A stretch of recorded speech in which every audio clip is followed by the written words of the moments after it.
Hello, everyone, and welcome to the I'm So Tired podcast. The show where we're so incredibly tired that we fight our way through our depression by talking about that random pop culture bullshit for your and our own entertainment. With me, as always, Hugo Pinay. Hugo, how are you doing, my friend? I'm very tired actually today. How tired are you? Incredibly tired. The right spot for this podcast. Oh, perfect. And you're not the only one here today. We also have our second ever guest, Willy Mejia. Fucked up his name. You got it close enough. He's like transmitting live from the Chamber of God, so that's why Yes. it's The key of Nebuchadnezzar, whatever. Yeah. The key of Nebuchadnezzar. Only if you get the Spear of Longinus will you be able to see his face. Yeah. So it's the only. Yeah. Willy, how are you doing, my friend? I'm so tired, man. I'm so tired, dude. I can't believe we're doing this. Like, we should do something else since we're so tired. No, this is perfect. This is perfect. And when we're tired, like we usually just play video games just to make sure that just to get all of that depression out, you know? Or maybe it makes us more depressed. Who knows at this point? However, today we're doing a special listicle, if you will, because we know Hugo, he loves his lists. Like it's a list is synonymous with Hugo. Whenever you see a list online, like does Hugo work for Watch Mojo or what? You know? So God, I wish I would be at home. You would be perfect for Watch Mojo. Welcome to WatchMojo.com. One more top 10 lists. So yeah, today before we reveal our number one pick, here are some honorable mentions. Or maybe in this case, honorable mentions. No, but specifically since we have Willy on board today, and we know like Willy, he's the ultimate gamer, you know. So I love gaming. Yes, you love Indeed. gaming. I mean, you have a gaming PC as well, isn't that correct? Yeah. You know, it's right here. I can see it with the purple lights. Ooh, the purple. Kind of sucks sometimes when I'm gaming because it gets on the screen sometimes, but you know. I forgot how to turn them off on this keyboard, but I love it. But you gotta enjoy that RGB, you know. Yeah. So Hugo, that means you have to buy a PC now. I have a PlayStation. Yeah, but can you press CTRL or left shift on the PlayStation? Left shift. No, but can you press the options button or whatever on If I connect the DualSense, yes. But can you get haptic feedback or whatever? If I connect the DualSense, yes. So today's main topic is gonna be our top 10 games of all time. Now, I don't know how you guys went about making these lists, but the way I thought about it was like a mixture of like personal meaning, maybe some history, and games like I legitimately think are super awesome that everybody should play. So I kind of hope you guys did the same. The one rule we all agreed on beforehand was one game per series. So you're not allowed Hugo's list is gonna be Dark Souls 1, Dark Souls 3, Demon Souls, Metal Gear Solid 1, Metal Gear Solid 1, 2, 3, 4. And Willy is just gonna be Super Mario 3D World, Super Mario 64, Super Mario Sunshine. No. We can't have that. So that's why we made sure that we can have the lists work in a way that's actually in the same way we have something to say about these games. So the way we're gonna go about it is, we each have 10. We're gonna go Willy's 10 first, Hugo's 10, my 10, then Willy's 9, Hugo's 9, my 9, and so on and so forth. Gentlemen, are you ready to enter the gaming discourse? Yes. Discourse. Okay, starting off, Willy, will you please introduce us to your number 10 pick? Okay, so for my number 10 here, I have wait, what do I have? Oh shit. I had it backwards. Fuck. Okay.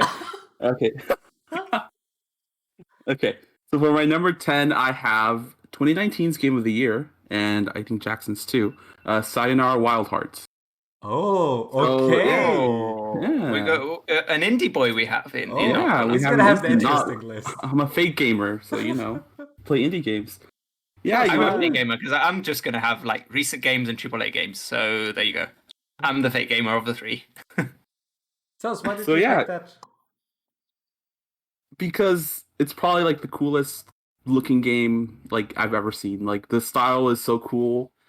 I mean, honestly, like the soundtrack too is just amazing. Also, I mean, yeah, pretty.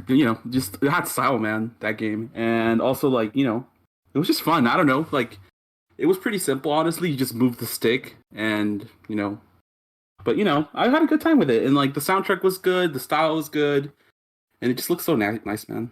Where did you Like play I just it? played a little bit of yesterday on my phone, and like with the screen on, it looks so nice. Yeah, So like, because yeah, I don't know. yeah, I played that game on my iPad actually, and normally I don't Yeah, really enjoy playing games on like my smartphone or the iPad, but that game, oosh, no, it it's a looks good so thing. nice. Yeah. It's a thing I can respect even. Hugo, have you played Sayonara Wild Hearts? I have not. No, I haven't. You should. It's Should like I? what, 2 hours, right? Not even. It's like an hour long. Yeah, That Oh, gameplay. speaking my Yeah. language. yeah. It's like you keep complaining the games are too long. Here's a very short game. Like you can finish it in a sitting and be done with it. No, it's like a rhythm game which has like this cool synth Mhm. pop soundtrack, and it's like it has that cyberpunky as neon aesthetic you enjoy so much as well. Yeah. Like Hell I think yeah. you would like this game, I'm honestly. in. Yeah, he would. What's it on? It's on Is it on Everything. everything. PlayStation? Yeah. Yeah, it's on everything right now. Great. If you have Tim Apple's Apple Arcade, you can get it. I Yeah. think. I think it's That's- an Apple I Arcade. don't have an Apple phone, so Oh well. no mind. Yeah, that's where I played it at least. I played it on Mm. the iPad, and just used the Victory to swipe around. I was like, okay, this works. This works. Also, Yeah, it's on PlayStation 4, so I can just get it on the PS5. you should. Honestly, you should. Sounds good. Cool game. Okay. Hugo, do you have a cool 10th game for us? My number 10 is my gotta represent Italy here. My favorite Super Mario game, which Willy is gonna hate me for, and it's Super Mario Odyssey. Oh, Mamma mia. Mamma mia. Mamma mia, mamma mia. Odyssey is my favorite because I just think it plays the best, just moment to moment. The locomotion of Mario and how he controls feels as great as he ever has. And it has both the fun, complicated platforming challenges that a Galaxy has or a 3D World has, and the exploration of games like Sunshine and 64. So I think it combines all of those elements and just makes it the best Mario game for me. And just in terms of pure gameplay, this is one of the best playing games of all time for me. So that's why it was my favorite of all of those. And I wanted it to make my list. I kind of had to change up my list so it wouldn't be all like Souls-like games, and I wanted to add some variety. And to represent the genre that I really like, which is 3D platformers, I chose this one because I think it's my favorite and one of the best ones. Well, Obviously, you guys have played it. I want to hear Willie's take on this because I know Willie really enjoys that Mario. I will say that I do agree that it's like the best feeling out of all of those Mario games. It is the hat, everything. And I don't know. It's just there was just too much going on in that game. Like I get some people like that, and because it was handheld, like it's like every 2 minutes you get a new mood. But I prefer the older style, like Galaxy and like Sunshine. Well, not Sunshine, but having like a certain like smaller amount of stars, more focused level design and stuff like that. Mm-hmm. But I totally get why people love that game. Like for me, it's just like exploration is something I enjoy in games, and this game gives you a chance to have both the fun platforming, like more driven challenges that you get in Galaxy or the other games, and some more exploration. But I do agree.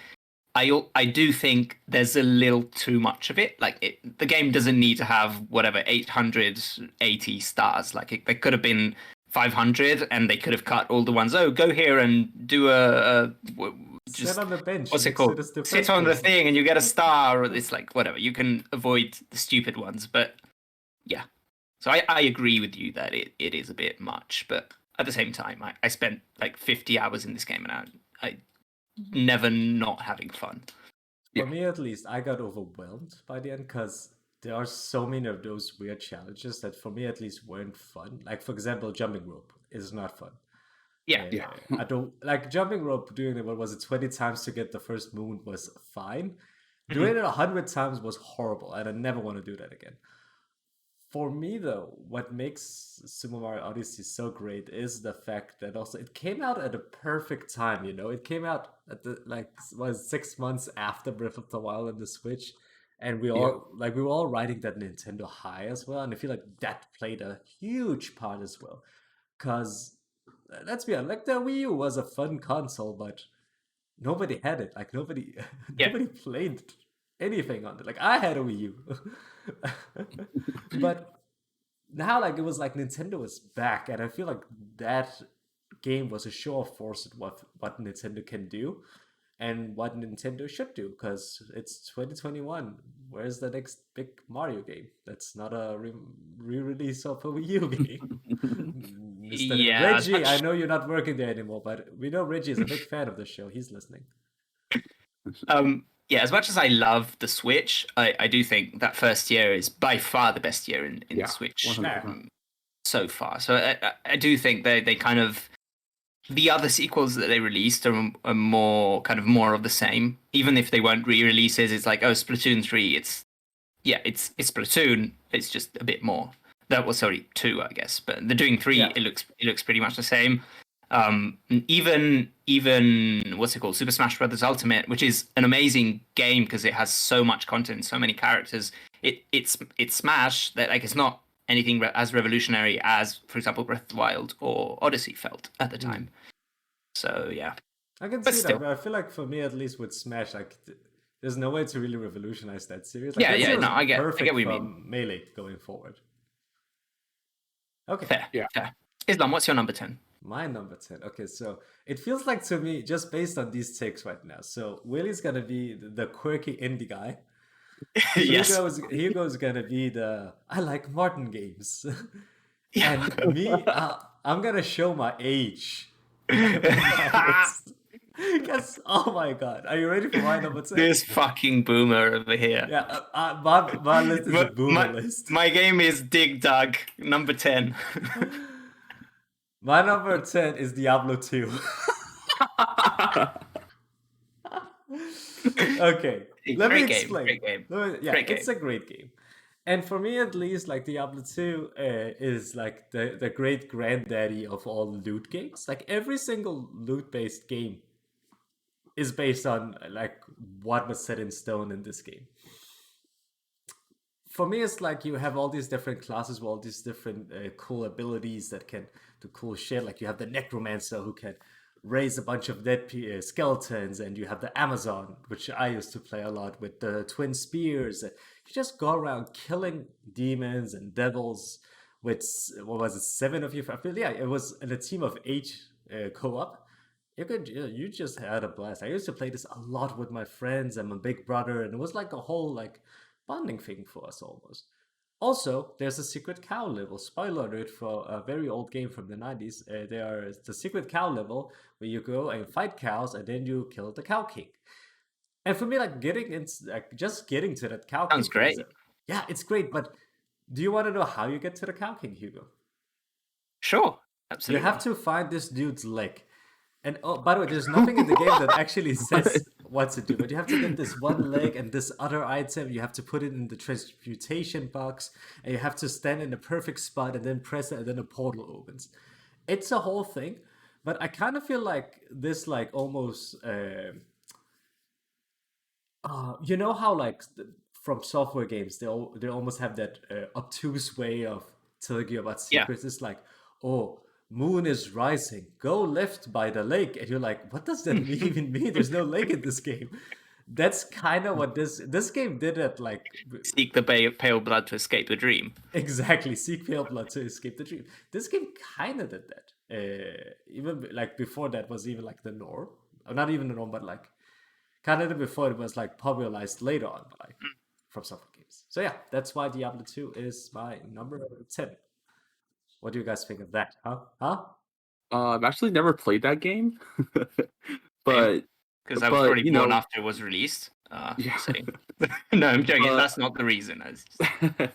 yeah, but I'm I so always old. heard good things about that and like Diablo 3, and but I don't know why I just never got around to playing those games. Okay, here's But, what's gonna happen. Oh, sorry. Just continue, Willy. Sorry. Oh yeah, but like I said, I'm just never played those games. But I'm looking forward to the remake. That's coming out later this year, and I'll probably just pick it up. Then. Yeah, and actually, the Diablo 2, well, it's actually they're calling it a remaster specifically because the original game is running under the remaster, Yeah, it and you does can the just Halo like thing. press a button and go back to the original while you're playing, which is pretty cool. Yeah. But no, we gotta get Hugo a PC, we gotta get Jackson a PC, we gotta get DJ a PC, and then we all gonna play Diablo 4 together. How's that sound when that releases? Oh, Sure. Islam, that sounds Won't like it a be? great idea. Won't it be crossplay? I don't know. No, Probably Blizzard crossplay, games right? aren't crossplay, like Overwatch isn't. As far as Overwatch is. That's true. That is true. Yeah. I don't know.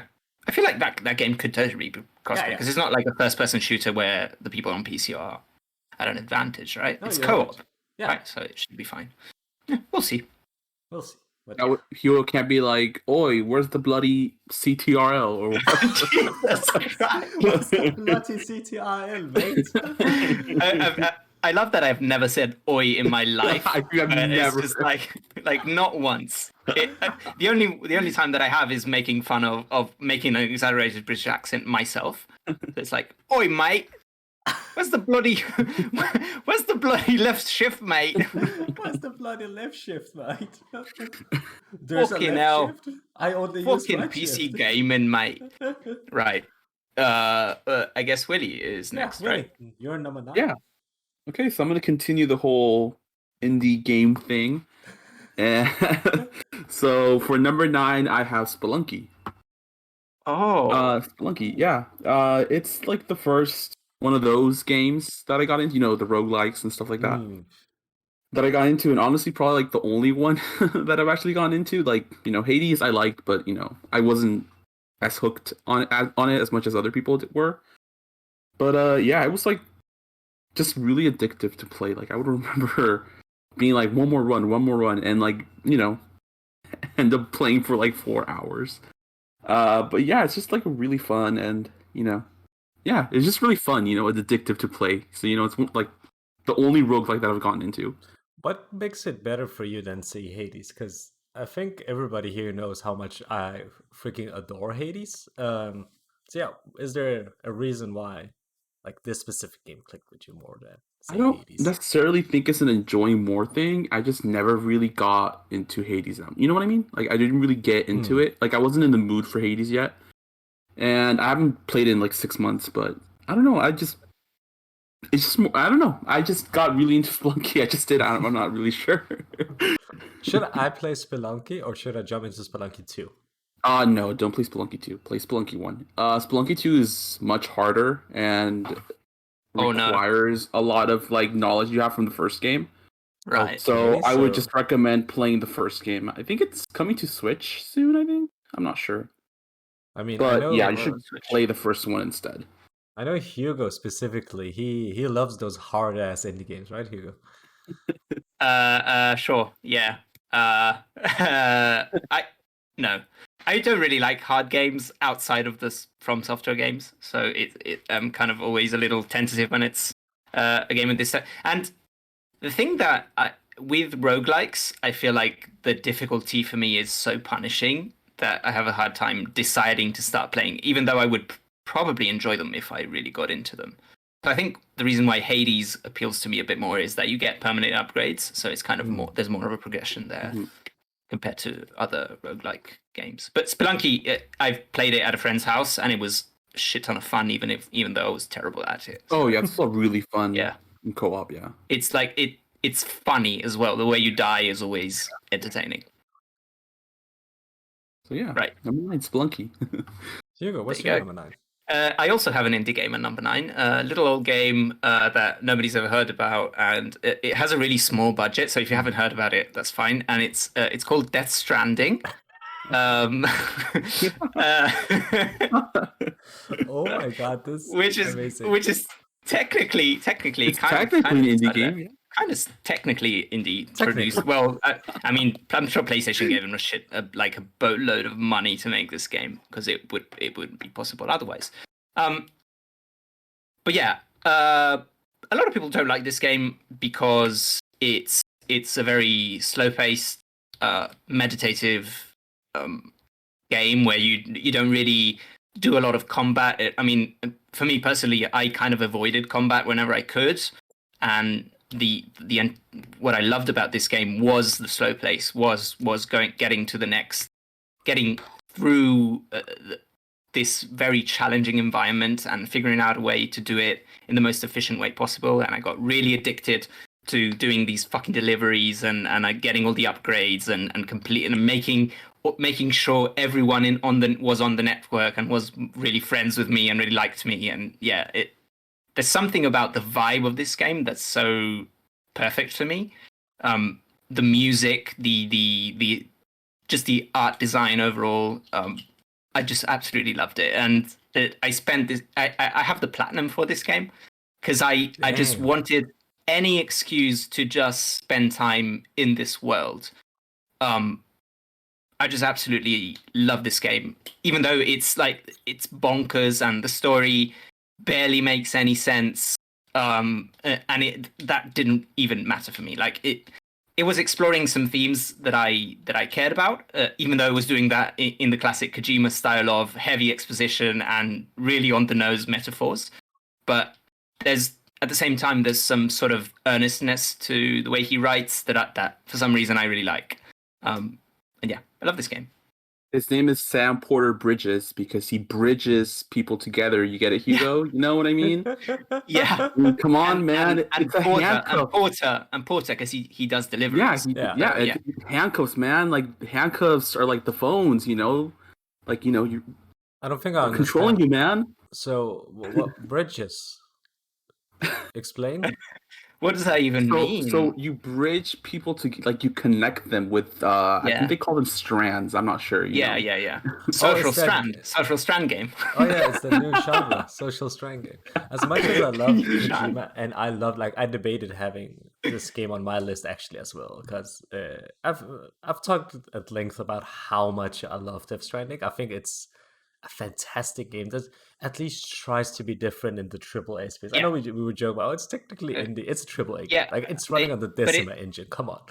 It's 100% a quadruple A game with a gigantic budget. Yeah. But gameplay wise, it's trying to do something that only an indie game would try to do, which is make a game that is totally unique and that doesn't resemble anything else. And I feel for me at least, like as much as I enjoy indie games and I enjoy AAA games, but I feel like this marriage of both is something that I wish we would see more often in video games. It's like somebody daring to take a risk and do something that's actually cool instead of just here's a shooter number 500. You play as Gruff McGruff and he has chainsaws for hands and he hates demons. It's like, come on, man. Let's do something more interesting, more different. You just bought it, didn't you? Rebought it, Willy. Yeah, I bought it on PC. How's it running on that sexy ass PC? Oh man, it's running like 100 frames per second and like at 1440p. And like I tried it on my phone. You know how like phones have like the wider screen? It looks so nice, like the ultra wide mode. It looks so nice. Oh my god, do you have an ultra wide screen? No, my phone. I did like the remote play thing on Steam, and I had it run on ultra wide, and like you can see like way more. It looks so nice, dude. I wish I had an ultra wide just for that one game. There was a rumor earlier in the year that there would be a Death Stranding PS5 edition with some additional story content, and I don't know if that's actually happening because it kind of contrasts with the later rumors about Kojima Productions potentially working with Xbox, but. I still hope it happens. I want to play this at 4K 60 on PS5, but we'll see. I'll buy the game again. I don't give a shit. Like, I don't even care if they make me pay for it. Yeah, I might. If I know myself, I'm gonna probably do that as well. Then I can get the Cyberpunk DLC for Death Stranding, where you can do the hacking and stuff. I'll join Hugo like Mario and Princess Peach. Mario and Princess Peach. What a great game, man. I really wish more people like legitimately gave it a chance, because I felt like most people kind of brushed it off. It's like, oh, you're running and you fall down. It's like, no, just hold down the triggers, then you won't fall. It's that simple. It's okay. I think this is something that I felt playing Cyberpunk as well. I think some people just want every game to be super fast paced all the time, and just go go go go to the next objective, next thing, quickly, quickly, quick. And this game just isn't that. And I felt this way about the falling in Death Stranding, and I feel the same way about like the police encounters in Cyberpunk. Because I played Cyberpunk for 50 hours. I haven't fought the police once. Just because doing crimes is not what the game is. There's no real mechanic like in GTA where you go into a store and steal whatever. It's I don't know. It just take it at the pace that the game is asking you to be taken, I think. Yeah. Yeah. Also, Mads Mikkelsen is in the game, so Yeah, Matt Mikkelsen. Yeah. Yeah. So Yeah. and he sings Christmas songs to you. So Yeah. what more do you want? he's perfect in that game. Literally, like It was perfect. perfect outside of the game. Anyways, my number 9 is I debated having the newest version of this game, which released 2 years ago, but I went for an older one actually. Devil May Cry 3, not 5. I Oh, debated having 5 on the list, but that's gonna be one of my honorable mentions. No, Devil May Cry 3. For me, Devil May Cry 3 was very much like the coolest game on PS2 by far. Like you will not find a cooler game. Like, dude, this game starts out with Dante. He's young in this one because I don't know if you know your history of Devil May Cry, but in the first Devil May Cry game, he's this like cool devil hunter. Then in the second one, he was depressed for some reason. So in the third one, they brought back the coolness, but they made it even cooler, and they made him super young and shit. And so it starts out, he's eating pizza, demons attack him, they kill him, or did they? And then he just starts shooting demons, and he's like skateboarding on one. And it's funny, I was just talking about how Death Stranding was a nice breath away from shooting demons and shit, and here I am, he was eating pizza, shooting demons. But I think, for me at least, what this game does, that I feel like it's super influential when you think about how every action game today, like third person action melee game, kind of borrows a lot from this game. It borrows a lot from having the combo system, for example. Like every PS2 game after Devil May Cry 3 tried to be Devil May Cry 3. God of War is basically just Western Devil May Cry. It has like the combos, like, oh, you've done so many hits, and you can see it like even fucking to this day today. Final Fantasy is trying to be Devil May Cry. That's how Yeah. influential Devil May Cry. Final Fantasy went from being a turn-based series into Devil May Cry because I have like all these, yeah, and not also a good version though. no, not a good version. Also, Devil May Cry 3 was one of the first like difficult video games that came out, like where the difficulty was part of the experience. Because normally games would be like, oh, you have your normal settings, but this one was like, no, you had to learn the game in order to play it. Again, as I said with Diablo, maybe this was one of the things that From Software was influenced by having such a robust combat system, that having a high difficulty isn't actually a hindrance. It's more of a learn to play the game, because if you know how to play it, the game isn't actually that difficult. You just need to learn the systems. I feel like this is one of those first learn the systems kind of game. Also, yeah, again, it's freaking great. There's a lady called Lady in it. Play it. I love it.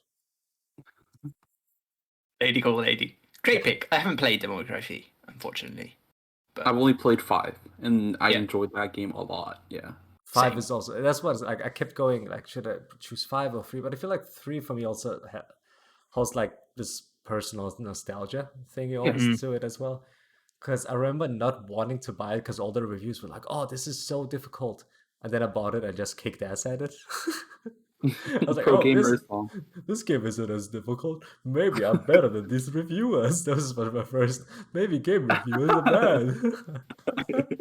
No, I'm kidding. Of course, I've never said something as stupid as that.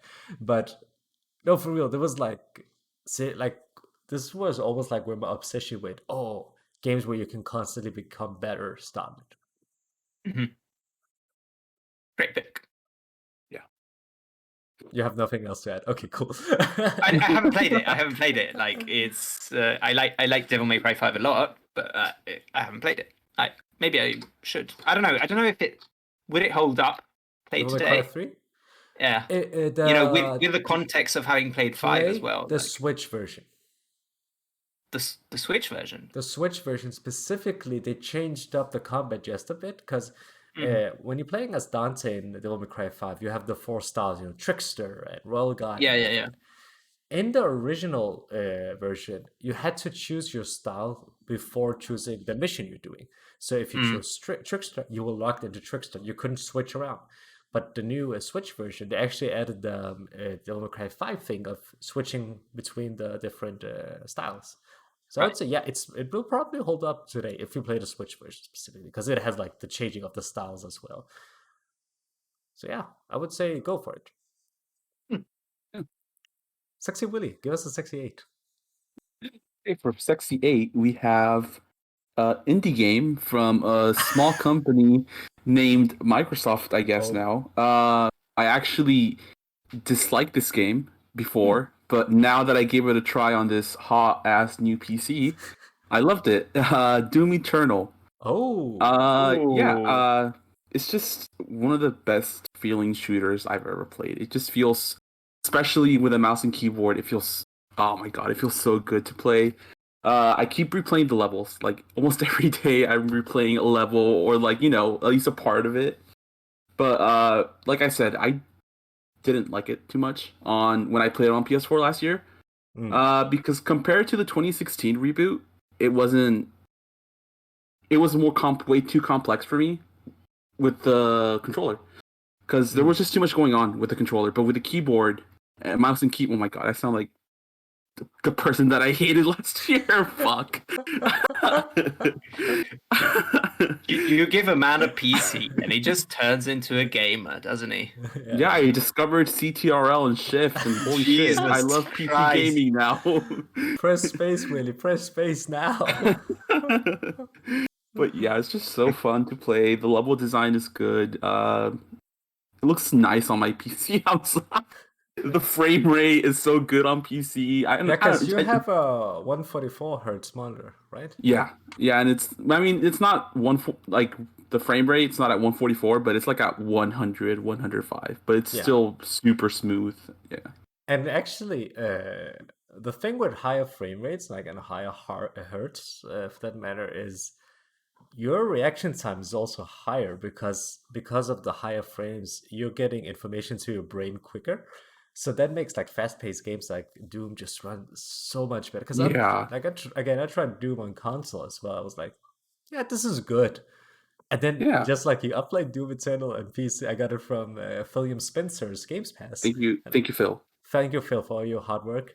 And fuck me, like I get everything you're saying. Like that game is just so buttery smooth. Yeah, and it's like kind of like with Devil May Cry 3 almost for me. It's like one of those games where when you get better at it, the game just becomes better as well. Yeah. Because then you're like switching weapons around, you know exactly which weakness to hit, and you're running and dashing. Like I said, I hated that on the PS4 version because like I wasn't good at aiming with the stick. Like I forgot his name, but the guy with the axe. Yeah, the X guy. The one that you got to hit with the super shotgun. He was a pain in the ass with the controller, but with the keyboard. Yeah, and you don't even have to hit it. Like you just have to hit it before he hits. Like when he flashes before he hits, it's kind of like Sekiro. Well, like the thing is with the aiming, like But I remember me specifically that boss fight, not boss fight, that enemy. Because I remember everybody online was like, "Oh, I hate the Marauders." That's their name. Yeah, the Marauder. Like, oh, I hate the Marauders. They're the worst, and they're just like super difficult. And I was so scared meeting them. And when I played on PC, I was like, this is fine. I don't know what people are talking about. They're not that difficult. But I think it is the fast-pacedness of how you can play on PC that really lends that game a lot. Hugo, you should play Doom Eternal. You should play Doom Eternal, but on PC. Yeah, on PC. Before I say my number 8, I would just like to, if you're watching this video version, take a shot anytime Willy and Islam start talking about PC, and I'm just sitting there pretending that I know what's going on. That could be fun. Oh, fuck, man, you would die. Yeah, that'll destroy you.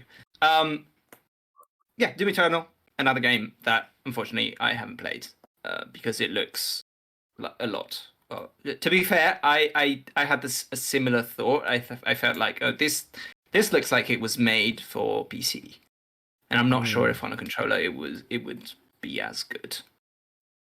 Yeah, I get it. Yeah. Also, I'm bad at shooters, so we can tell from the Overwatch stream. Oh yeah. It looked a bit scary. Willy just came on my podcast to roast me. He doesn't even care about giving the list. He's just like making. This was a coordinated attack on my person, just because I don't have a gamer PC. I'm sorry if I can't afford it. Yeah. My number 8 is, well, a PC game, I guess. Portal 2. I didn't play on PC, obviously. I actually played this quite late. I played it on my Xbox One X, because I bought the orange box there through backwards compatibility. Thank you, Philium, again, for your hard work. Thank you, Phil. And this game really surprised me because the first Portal I thought was a really cool little game with great ideas, and the ending was phenomenal. But at the same time, I was like, oh, this is cool. I played it in an afternoon. But I didn't think too much about it. And the way Portal 2 takes that basic mechanic and the expectations of what the game is going to be based on the first one, and just runs with it and is able to make a 10, 12-hour game that with one mechanic manages to have so much variety and so many creative puzzles. I think what's so great about it is how you're constantly saying to yourself, oh, this is, okay, I've seen this a couple of times, that I think they're starting to run out of ideas. And then they give you a new idea and you're like, oh, wow, I can't believe they did this. I also think they expand on kind of the lore and the story of the world a little more, which makes it more interesting. They tie it a bit more into the Half-Life universe. Like, this is kind of a futuristic version of that universe. And also, what I think both Portal 1 and 2 are able to do that I think it's quite hard for games to do is comedy. It's very hard for a game to be funny and to make you laugh, not just through, oh, this is funny dialogue, through the actual mechanics and what is said about the mechanics and how you interact with the game is what makes you laugh, and that's funny, and it's good comedy. This game nails it, and at the same time it manages to have this really dark, futuristic setting while also being absolutely hilarious and incredibly fun to play. So, yeah, Portal 2, my number 8. You guys have played Portal 2, right? I have not, actually. Oh, you have to. Like, you have a PC now. Yeah, I just bought it for like $2 like 2 weeks ago. Yeah, fair. I also bought it for $2 like 2 weeks ago. I bought it because a friend of the show and our first guest on I'm So Tired, Christian, told me, buy it and we'll play together. And after 2-3 weeks of not playing together, we finally played on stream. I liked it a lot. Like, I played the first Portal, actually. I really, really, really enjoyed the first Portal game.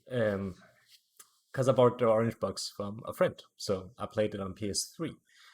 Never got around to Portal 2 for some reason. So now I'm playing, like, the co-op campaign with Christian. Hopefully we're going to find a date where we can finish, maybe, the co-op campaign, which is cool. Like, you didn't even mention it, but they have a separate... Yeah, I wasn't able to play it, unfortunately, but it's cool.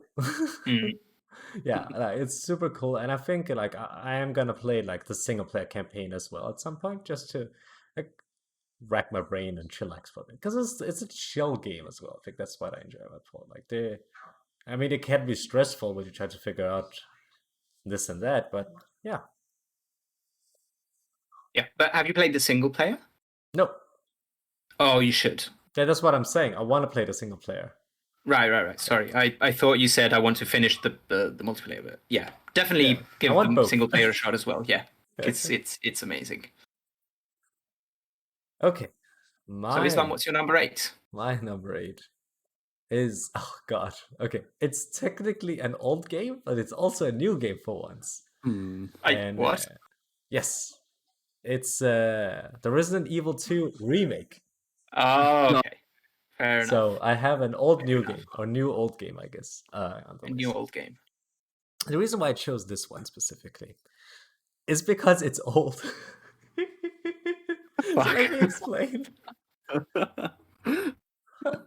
Let me explain. Why I wish more games were old like this, because this game kind of combines what worked with older games with the sensibilities of modern controls and modern aiming and modern graphics and all that, modern voice acting. For me, at least, what makes the Resident Evil games so cool, especially like the original first two, not as much the third one, because the third one was more actiony, but whatever, is the level design. It's those levels that you just remember. Like the mansion in Resident Evil 1, I can remember that. And I think it's in in this day and age where every game just insists on being an open world game, which again, there's nothing wrong with open world games. I even have one on this list that's gonna pop up later. But everybody like when games that don't necessarily need to be open world choose to be open world, I kind of wish more games would just focus on good level design. Because Resident Evil 2 Remake, I platinumed that game. Mm. And to platinum that game, you have to beat the game on the hardest difficulty and under 2 hours and all that jazz. And I did that because that's how fun it was to play. And especially how much the game changes with each playthrough. Because the first playthrough, you're like sneaking around the police station and there's zombies and you're scared. And whoops, there's Mr. X. Ka-chong, ka-chong, ka-chong, ka-chong. And he's chasing you and you're scared.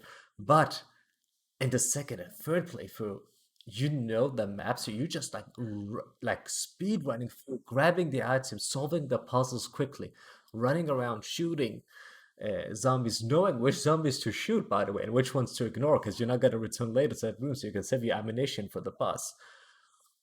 What a game! Like for me, like it really encompasses everything I enjoy in a game. It's just like good mechanics, good level design, and the story is it's there. It's serviceable. It gets the story going. It gets the game going. Who cares? Like I'm not sure what's going. There's a virus. There's this weird scientist who turns into an eye monster. It's like okay, it's Resident Evil. Like you know what you're getting into. But just like I wish more developers would look to this game and games like this and have that good game design, level design, sorry, not game design, level design that I wish more games would have. Yeah. Yes, that's my I take. never played that game because it's too spooky for me, and I don't like spooky games. I would say compared to like Resident Evil, I feel like what makes this game scary, like it's not really jump scary as much. It's Mm, more scary of the idea that okay, I have 5 bullets in my gun, and I know in the next room there are 5 zombies waiting for me. How can I tackle that? It's like stressful, mm, but in a way that works with gameplay. I would say like there's like one. Okay, there are 2 jump scares that really got me in that game, Mm. and both of them involve things suddenly appearing in places you didn't expect. But I wouldn't say like it's too spooky. Like I've also played Resident Evil 7 in that game. Fuck that game. It's I good, but fuck that game. personally, I think Resident Evil 2 is actually so goofy and Yeah, has so much fun with knowing what it is that it's kind of not as it's scary as you might campy, and expect. I Yeah, think it's that's what campy as hell. it's Yeah. very campy. Like it's trying to be more serious than because the original was way more campy, like Yeah, way yeah, yeah. more, and it's trying to be more serious. That being said, it's so freaking campy. Like there's Yeah. a scene where the main characters are flirting with each other, and they're like, right, "Oh, isn't it like in the oh, beginning? yeah," Yeah. and they're like, "Oh, I'm just surviving." It's like, what are you talking about? And like the scene earlier, just so serious, and it goes into this like weird flirty scene. Like, what the fuck? And then it again, and you just have to. You're running around this police station, and then you're reading the notes. It's like, oh, this place used to be a museum. That's why there are puzzles everywhere. Like, what kind of fucked up museum did these guys go to? Like, what the hell? No, the game is weird, but it's weird in a cool way. In fact, that's for me what I enjoy about it as well. Yeah. Uh, Yeah. yeah, I thought this game was amazing. I played it through 4 times because I did A and B. I think I started with Claire, then I did Leon, and then I did Leon and Claire the other way Yeah, around. because I there are didn't two platinum main it because characters. Yeah. because I think the platinum would be very, very challenging. So I'm not sure if I don't know. I wasn't really up for that kind of challenge at the time, but I remember my second playthroughs, like after the first one, I would just steamroll through the game and really like the first playthrough took me, I don't know, 8 hours. The other ones were like 5 hours. So yeah, it's because once you know so much everything fun. it's Yeah, easy. it's similar. It's similar to how, I love the Souls games and their level design, and I think this game does something similar, which is you learn the map so well, and you learn all the shortcuts and where to go first, and what's the most efficient way to get to a place. So yeah, I think this game is great. Great pick. Great pick, Islam. Moving on. Good work. Willy, Yeah. what's your number 7? Number 7. Another indie game from another very indie company no one knows about, Nintendo. Rhythm Heaven Fever. It's a Wii game. Wait. Before you continue, is that the one with the Wibbidi Let's Go? Yeah. Let's okay. Yeah, with the wrestler. Yeah. Yes. Uh, Sorry. no, you're good. That game, like, it's like when people tell me oh, why do you like Nintendo so much, or like why did you grow up with Nintendo games? I point to that game for like the main reason. Like that game only has 2 buttons. It's just A and B, but it uses those 2 buttons in like such a genius way with the rhythm games. Like you said, there's a game with like a wrestler, like you're doing an interview with like the wrestler, but you press just A and B to like do the interview in like at a beat. And like there's other with like badminton and like other mini games with rhythm, and that's like the best rhythm game I've ever played. Yeah, that game's pretty fun, and yeah. It only released on Wii, no? Yeah, I was on Wii, yeah. And it came out like 2 months before the Wii U came out, I think. So like Okay. no one played it either. So like that's the reason why there's no more of those games. Because this sounds like a fun time, to be honest. It doesn't sound like a game Hugo would play, though. Would you, Hugo? I don't know. I've never heard of this, so maybe I would like it, but I don't know. It's fake gamer Hugo over here doesn't really know about So games. we're gonna once we get 5G chipped, all of us. Please don't say the actual word because YouTube will flag this video. So once we get chipped, you know what I'm talking about. Weird. Yeah. We will go to the US. We will visit Willy. And we'll all play Rhythm Heaven Fever together. Yeah. Once you get the PC, you can emulate the game if you like, Hugo, The Dolphin. I mean, I could probably emulate it on my PC, but Yeah, you could, actually. Yeah, you probably could. Yeah. I should get into emulating, anyways. I love that. Man, you just talked about, let's not get this video flagged. And now we're like, let's by emulate mentioning games. that thing, which is completely normal and legal, and yeah. Hugo, give me your number 7. My number 7 is Shadow of the Colossus. Yes, I debated putting this higher, but I think the reason why it's not higher is that it sort of inspired other games that took that concept and did it, I think, maybe even better. But at the same time, I thought this game was absolutely amazing. I remember playing this on PS2 and thinking, at a time where I wasn't that into video games. I thought they were, video games, FIFA is fun, and Jak and Daxter is, you're jumping around, that's fun. Shadow of the Colossus was the game that made me, and I think this is a take that a lot of people have, but it made me think of video games as more than just, this is dumb fun to spend an evening. This game at the time, I was quite young when I played it, and it kind of made me feel things, and I was like, I didn't realize games could do this. And just exploring this world, even though it's pretty empty and it's kind of, it's a deserted world, but it still feels like a real place, especially on PS2 back then. This felt huge, like it looked gigantic, and you're going around this horse that won't listen to your bloody commands, and this game is one of the most the best advocates of games as art that you can ever show to anyone. and the boss fights are amazing. The game is basically a boss rush game where you go around this world and you have to figure out these 16 bosses who are all like they're not. It's not really combat. It's more of a figuring out a puzzle on how to defeat this boss. But at the end of each boss fight, you feel really bad for taking down this creature because it's really they're just kind of magnificent, beautiful creatures that are just living in this empty world. And for some reason, you go to them and kill them, and then the game does stuff with it narratively. It's a very subtle narrative. There's very little dialogue. It's more the implication of what's happening, and just the game kind of lets the gameplay speak for itself. And what happens, it depends on what you do in the game is the story of the game, and it makes you feel things for what you're doing, and it makes you feel conflicted in a way that I didn't think video games were capable of at the time. So yeah, it's an amazing video game. Also, the music is fantastic. The puzzles are amazing.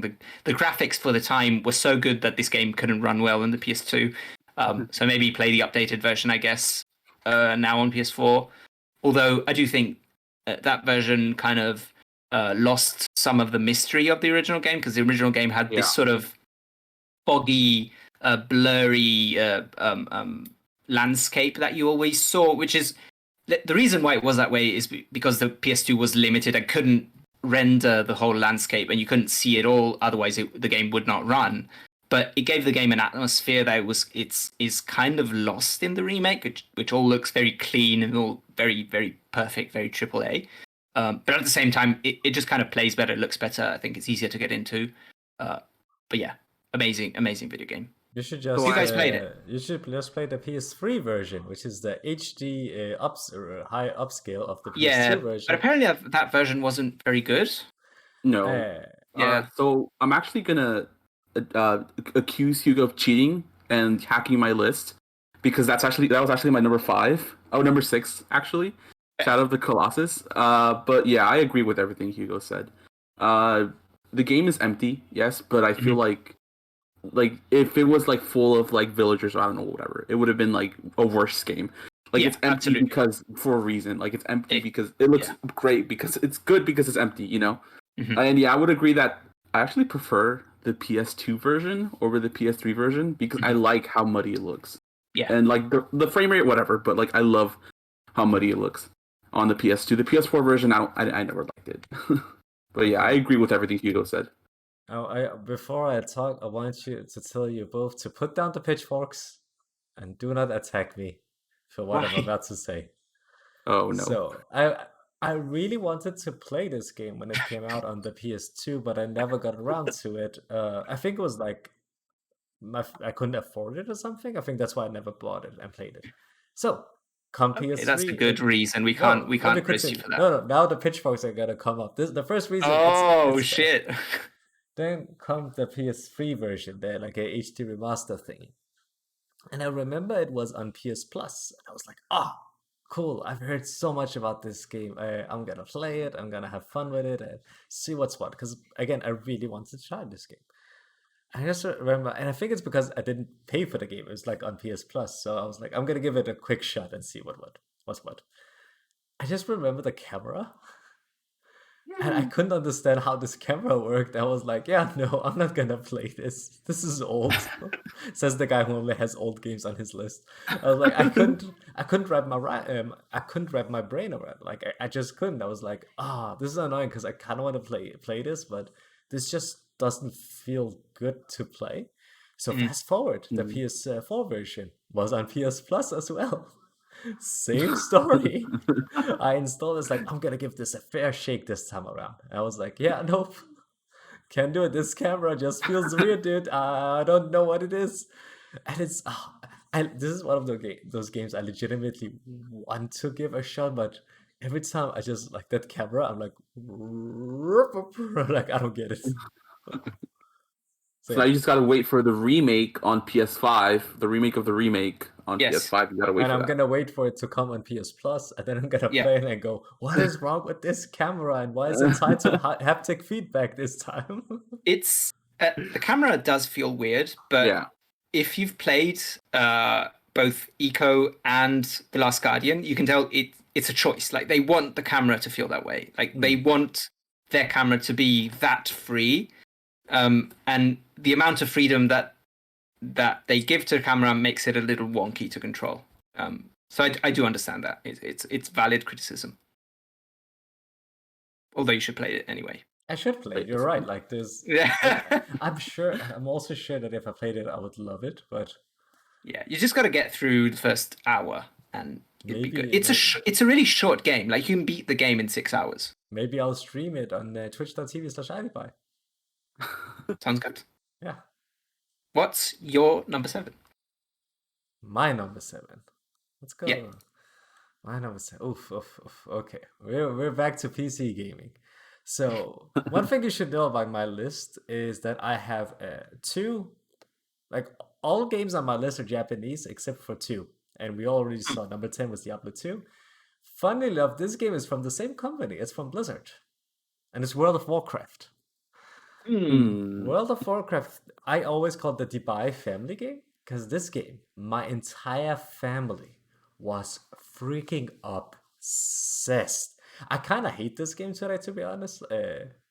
But when I'm talking about Warcraft, I'm talking about like specifically like the original like release and the first and second expansion, even the third expansion pack actually, and how much fun it was. Like this was the game everybody was talking about and was living in. For me, this game, and I think what made this game so great, like it was me, my friends, my family hanging around and just like exploring this vast world. And it felt like a world. You had continents and countries and different factions you could join. And every single person, not every single, but almost everyone you met was another player. And then suddenly you just started to have like a community surrounding these players you met. And you started making stories on, like there was this one dude who was known for stealing items from people, and he used to like hustle people and say, oh, you can be part of my guild, but you have to pay gold to be part of my guild. And he would take gold from people in game, and people would make stories and be like, warning, don't ever speak to this guy, he's gonna swindle you. And it was all in game, like it wasn't even role playing, there was actual people having actual stories in this game. And it's something I've never seen ever again. I feel like many companies try to like replicate what made Warcraft good, but I feel like one thing that kind of ruined, or not ruined, but like it was actually made too accessible, I think. Because then they started having like quest markers. Like it was, okay, we're starting to have more modern games where the quests in Warcraft will always, Sir Hugo, you have to find the 10 wolves and the big king wolf. The big king wolf is known to be hiding behind the statue west of this town. Go there and find him. And then you have to like look at the map, be like there, oh, I have to go west. Oh, there's the statue over there. And you will be talking to like with your friends and trying to figure it out. That for me, like the sense of community and trying to figure out where to go and do the quests. The quests were boring as fuck because they were all kill 10 sheep and come back. Yeah. It's an MMO. It's an MMO. It was grindy as heck, but god damn it, if not, it's like one of the most fun memories I've had, and especially like playing, yeah, as I said, with my family, with my mom. Like my mom was avid Warcraft player. She played Warcraft for 10 years, like until she passed away. She played World of Warcraft. And she would like buy every single expansion and show me and try always to get me to play the game again. So yeah, World of Warcraft is like was a fantastic game. I don't know how it is today. I might jump back in to see how it is today, but for me, it's like one of those games that is a perfect encapsulation of what video games were in the like 2000s. Phew, I said a lot there. Yeah. I think that's a great pick. I love that you have so much personal history with it as well. Okay. Yeah. No discussion. Amazing. Let's move on. I've never had a PC, so Yeah. it's not. I haven't really delved into World of Warcraft. So Willy, I kind of don't you missed think- that era. Willy, don't you think Hugo should buy a PC so we can play World of Hugo should Warcraft? buy a PC so we can play World of Warcraft. We can start our own guild, you know. Yeah, we can beat the tea drinkers. the Tea Drinker Guild coming soon. Oh. As soon as Hugo gets his PC. By the way, old school Warcraft, just like one last thing, just again the sense of community. When you had to do raids in that game, like the big boss fights and big dungeons, you had to like have 40 people. Jesus. The raids were like they were 40 man's raids, as they were known back in like the original vanilla. They kind of cut them down later expansions because getting 40 people together is difficult. But it was so cool because you had like we had like 4 tanks and all these damage dealers and healers for every like subgroups, and you had to make sure that this and that's like even mechanically it was very difficult but so much fun with you like this entire freaking team together going killing dragons and elemental monsters and whatnot. Freaking cool. Like no other game has like captured that epicness of cooperation in that way, I feel like. Because every other co-op game today, or like MMO Lite or whatever you want to call it, is like, oh, you have 5 people together at most. Yeah. So I kind of wish like developers would go back and look at what made this work as well. Wow, I'm so nostalgic today, huh? Hey, that's fair. That's fair. So I think going forward, we should. I think some games are going to start showing up on more than one list. So I think we should do the thing where if it's higher on my list, but for example, Islam says a game, but it's higher on my list, we'll wait when I say it. So when it's the highest to talk about it. So for example, number 6 for Willy is Shadow of the Colossus, as we said. Yeah. But do you have anything more to add about Shadow of the Colossus? No, like I said, I agree with pretty much everything you said. You know. Yeah. Great game. It's just a great game. Okay. So I guess it's my turn again. Okay. Right. My number 6. Yeah. Right, is as I was saying before, a game that is heavily inspired by Shadow of the Colossus. And it's The Legend of Zelda Breath of the Wild. Okay. It's also on my list. It's on my list. Great. Higher? Yeah. Yeah. Fair enough. It's then, it's higher on my list as well. Then we wait, and so it's Islam's turn again. Okay, my number 6 is Persona 4 Golden. Not on my list. No, I assume as much. I actually went back and forth between this and Persona 5 Royal because I feel like they're both fantastic games. But I feel like the reason why I end up going like with Golden is the fact that Persona 4 Golden is just such a good time, even when you think about what the game is about. Because do you know what the story is in Persona 4, Hugo? I don't know. Okay, it's Japanese teenage Twin Peaks. I'm not joking. Yeah. Oh my god! Legitimately the story of why? Twin Peaks. Why are you telling me this? I don't have time to play this game. Yes, Hugo, you're making me fucking play it. And also, you have no excuses because it's on Steam right now and it's on sale. It's on PC. Hugo. And Hugo has a laptop that can run it because it's a PS Vita game. Sure. Like it's an upscale PS2 game. Even it's not. Yeah. Hugo, here's why this is Japanese Twin Peaks. Okay, you play as this kid who comes from the city to this backwater town, like very like a rural Japanese town. You have to start school. Suddenly, you're having dreams, and there's this weird dwarf person who keeps talking to you in your dreams and telling you hints about what's going on in a room that's not red but blue. But it looks exactly like the lodge from Twin Peaks. Yeah. And then there's murders happening. And every time there's the fog, a murder is happening. And then you have to solve that murder. It sounds cool. It's Japanese teenage Twin Peaks, and I think you would love it. And this is also like one of the first games you'll see voice actor talent Troy Baker in. And what I think is one of his best roles, and I'm not even joking, it's Kanji Tatsumi. The thing is, I kind of wish, like, I clown on Troy Baker a lot because I think he's very pretentious on Twitter. I don't know if he's ironic though. I don't know if he's doing the same thing we're doing by going, "Oh, Discord, haha," or he's like actually meaning it. I haven't figured him out yet.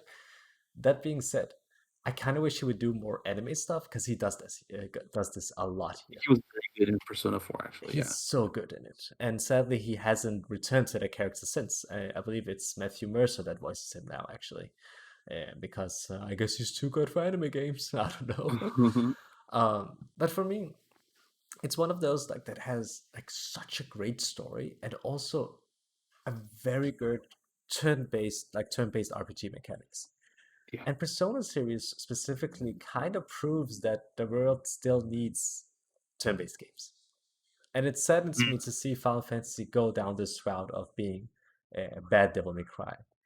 Because I know that Final Fantasy's whole shtick right now is, oh, we want everybody to play our games. And we want people who usually don't play these kind of, don't usually play JRPGs to play them. For me, I think it's kind of sad that people kind of miss this game because of, like, for example, the turn-based mechanic. And I get it, like I get why you would look at it and be like, this isn't for me. But I kind of wish more people would give it a shot at least. Persona 4 Golden's story is good, and it has some of the best like characters you'll meet. I feel like the characters are the main draw of this game. Because one of the games that almost made the list and didn't was Mass Effect 2. For me, I feel like this does the companion talking, like becoming friends with your crew thing way better than BioWare ever does. Because your characters feel like actual characters. Like you build relationships with them. And building relationships isn't just a narrative thing. It also makes you as a player stronger when you go into the TV world. Yes, you heard the TV world, to fight these demons and shadows and whatnot. Persona 4 and the Persona series going forward is turning into one of my all-time favorite series. I've played Persona 3, Persona 4, Persona 3 Portable, Persona 4. I've played Persona 4 Golden as well. Like I played both versions. I've played Persona 5 and platinumed Persona 5 Royal. Almost platinumed Persona 5 Normal as well, with over 200 hours of gameplay. Because Jesus. the games are fun. It has such an addictive gameplay loop as well. Because I think a lot of people look at it and be like, oh, turn-based games are slow. This is blazing fast. Because it's not as much as... It's very much, oh, click, find a weakness, poof, poof, poof. Okay, next turn. And it almost turns into a rhythm game because you're going so fast through the motions. And it's so good. I know Willy likes this game too. The music is really good too. Oh yeah, you forgot to talk about the music. Come on, Islam. You're right. Come on, man. The soundtrack. I actually wrote down here even like the soundtrack. Talk about the soundtrack, and I forgot. Hugo, this soundtrack is a mixture. Like it's very much like J-pop all the way through. It's J-pop music, and it just works. And you get those like tracks in your mind going forward. Persona 3, for example, has this like hip hop inspired sound, like hip hop rock inspired, and it's like it works as well because you have this Japanese person rapping in English, and it's good. It's amazing. And here's the thing about the Persona series: the lyrics in the songs are in English, so you get songs like. Your affection, and I hear that she's singing to kill a puppy, but I know that's not what she says, but I just hear to kill a puppy. But the thing about the reason why the soundtrack is sung in English works in Japan, but not in the West. Because the lyrics are nonsense, man. Yeah, the lyrics are nonsense, but the reason why they have English lyrics is because the idea is that the player shouldn't be distracted by the lyrics because they're just like enjoying the vibe. Now the problem is if you understand English, you get very distracted by lyrics because you're like, what the fuck are these people singing about? This is nonsense. But it's good nonsense. Like this is like some of the best video game soundtracks ever are the Persona games. Hugo, play Persona 4 Golden. If you had to play one of these, you would love it and you will thank me for it. And those like you say, oh, it's too long. Dude, it goes over by a flash because you cannot put this game down once you start. It's so good. I don't know, man. It's so long. It's so long. Like when I go to it's one of those games that like, oh, this looks cool. Let's go to howlongtobeat.com. What's main story? if I just blaze through the story and I ignore 90 hours and I'm like, you cannot like the Jesus. Do you know how the game is structured? Like from a gameplay standpoint? Yeah, more or less. Like there's like half of the game is social interaction and it's kind of a more of a interactive novel type thing where you walk around, you go to school, you make friends, you go on dates, you know, that sort of thing. You walk around Tokyo, and then half of the game is this, I guess, dream shadow world. I'm not sure exactly what it is story wise, but it's different from game to game what it is. But yeah, but I mean, where you go and have turn-based combats, and it's like dungeon crawling kind of turn-based, that sort of thing. And there's elements that I think there's elements that are similar to Pokemon or whatever, where you capture the personas or something like that. The main character his ability is to change personas, so they can have different personas. Okay, yeah. Now I get. All the rest have their own persona, which is like, what gives them their abilities. I bought Persona 5, and because it was on a sale or whatever, and I played it, and I say this, I played it for 6 hours, and I know people tell me, oh, you haven't even finished the tutorial, and I'm like, yeah, that's kind of why it's hard for me to get into it. They do have very slow starts. Like you will find no argument here. I'm sure Willy agrees with me as well. Yeah, oh yeah, totally. Yeah, it takes a while, but once it gets going, it gets going.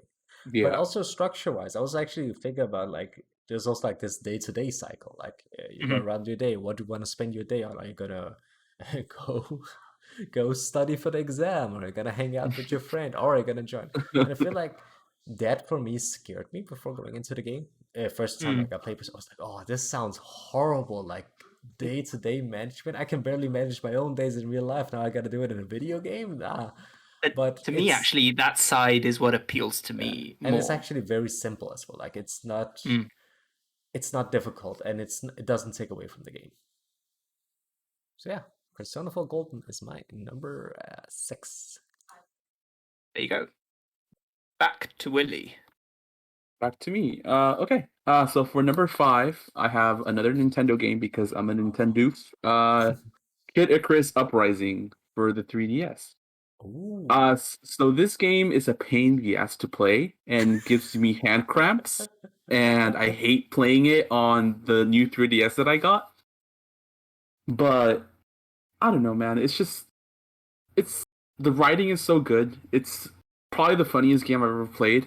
And I'm not those kind of people that like laugh at games. You know what I mean? Like I'm not, I think you drink your wine and then you have your cheese and like, this is art, rhythm heaven.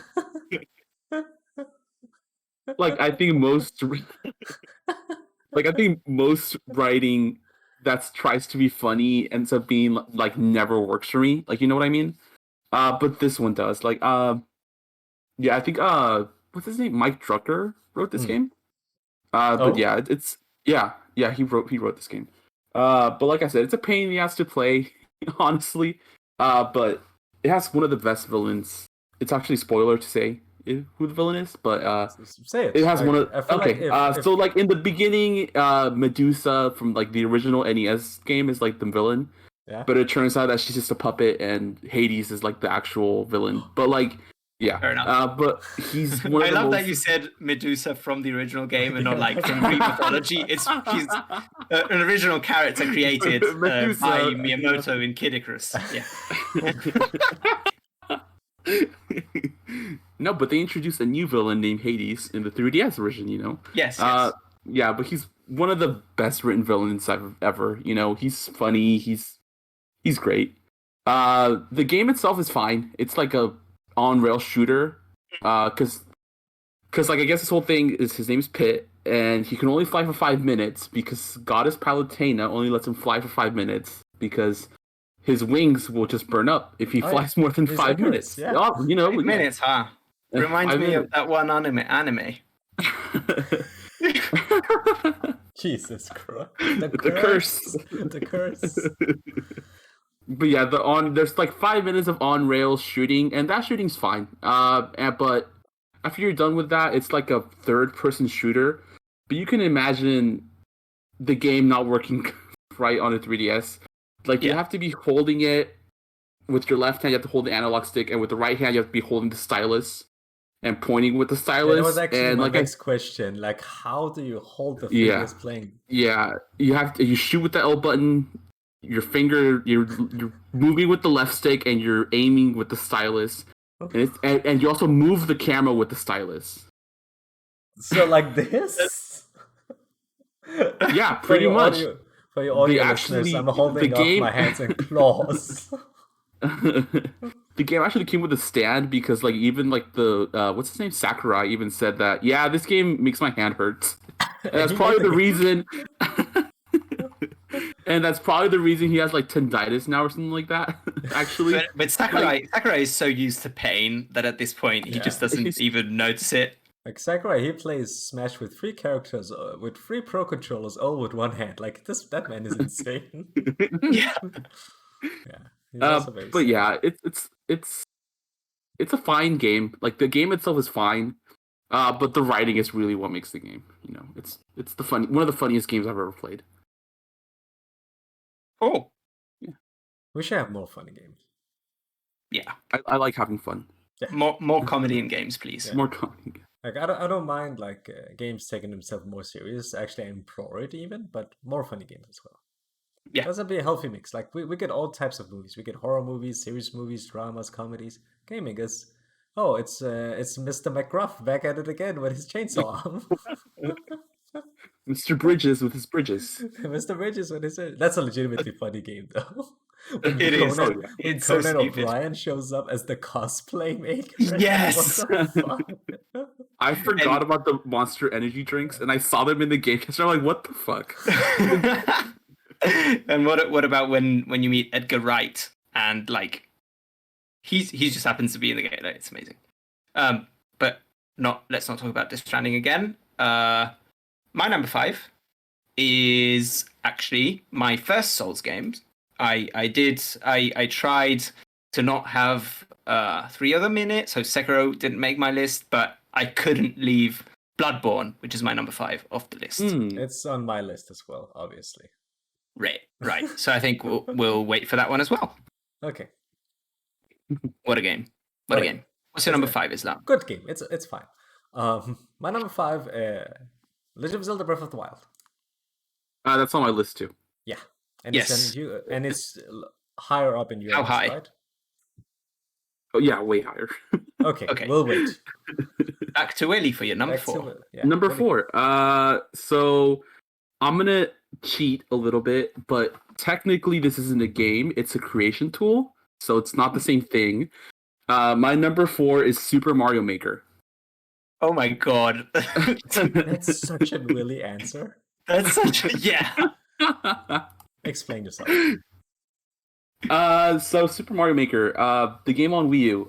It's the only reason, the only justification for the Wii U. Like it's the only reason my Wii. It's the only reason that it's the only game that like justifies the Wii U. You know, like it's yeah. It's it's a creation tool. You make Mario levels. The creation tools are some of the most intuitive creation tools, like for like level design ever. It's better than Little Big Planet. I hate Little Big Planet. But it's Mario. Like I don't know, like it's Mario. Yeah, it's Mario, so it's better. It's better than every other platform, It's better than that. honestly. Yeah, the sharing tools are perfect. I didn't like 2 because of how weird it was with the stick and everything like that. But yeah, it's Mario. Can you explain why this? Like, what is the weird? I haven't played neither. Because okay, here's why I haven't played Mario Maker. It looks whenever I look, whenever I look online and see videos, it's always like these fucking insane levels where like there are bats everywhere and flames, and then you have to go through the thingy, and then you jump, and I'm like, Oh my yeah, God, most this is levels scary. that were online are shit. Like they're complete garbage. But Yeah. you got to find what levels you find. There were some creators that made some pretty good levels.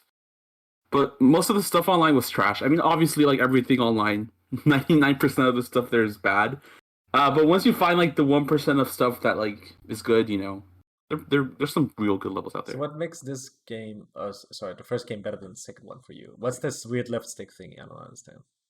Well, obviously because the Wii U had the stylus, and like it was more precise. The Switch version, I don't know, like You you cannot use the build stick. on the touchscreen? You can, but it's not as precise.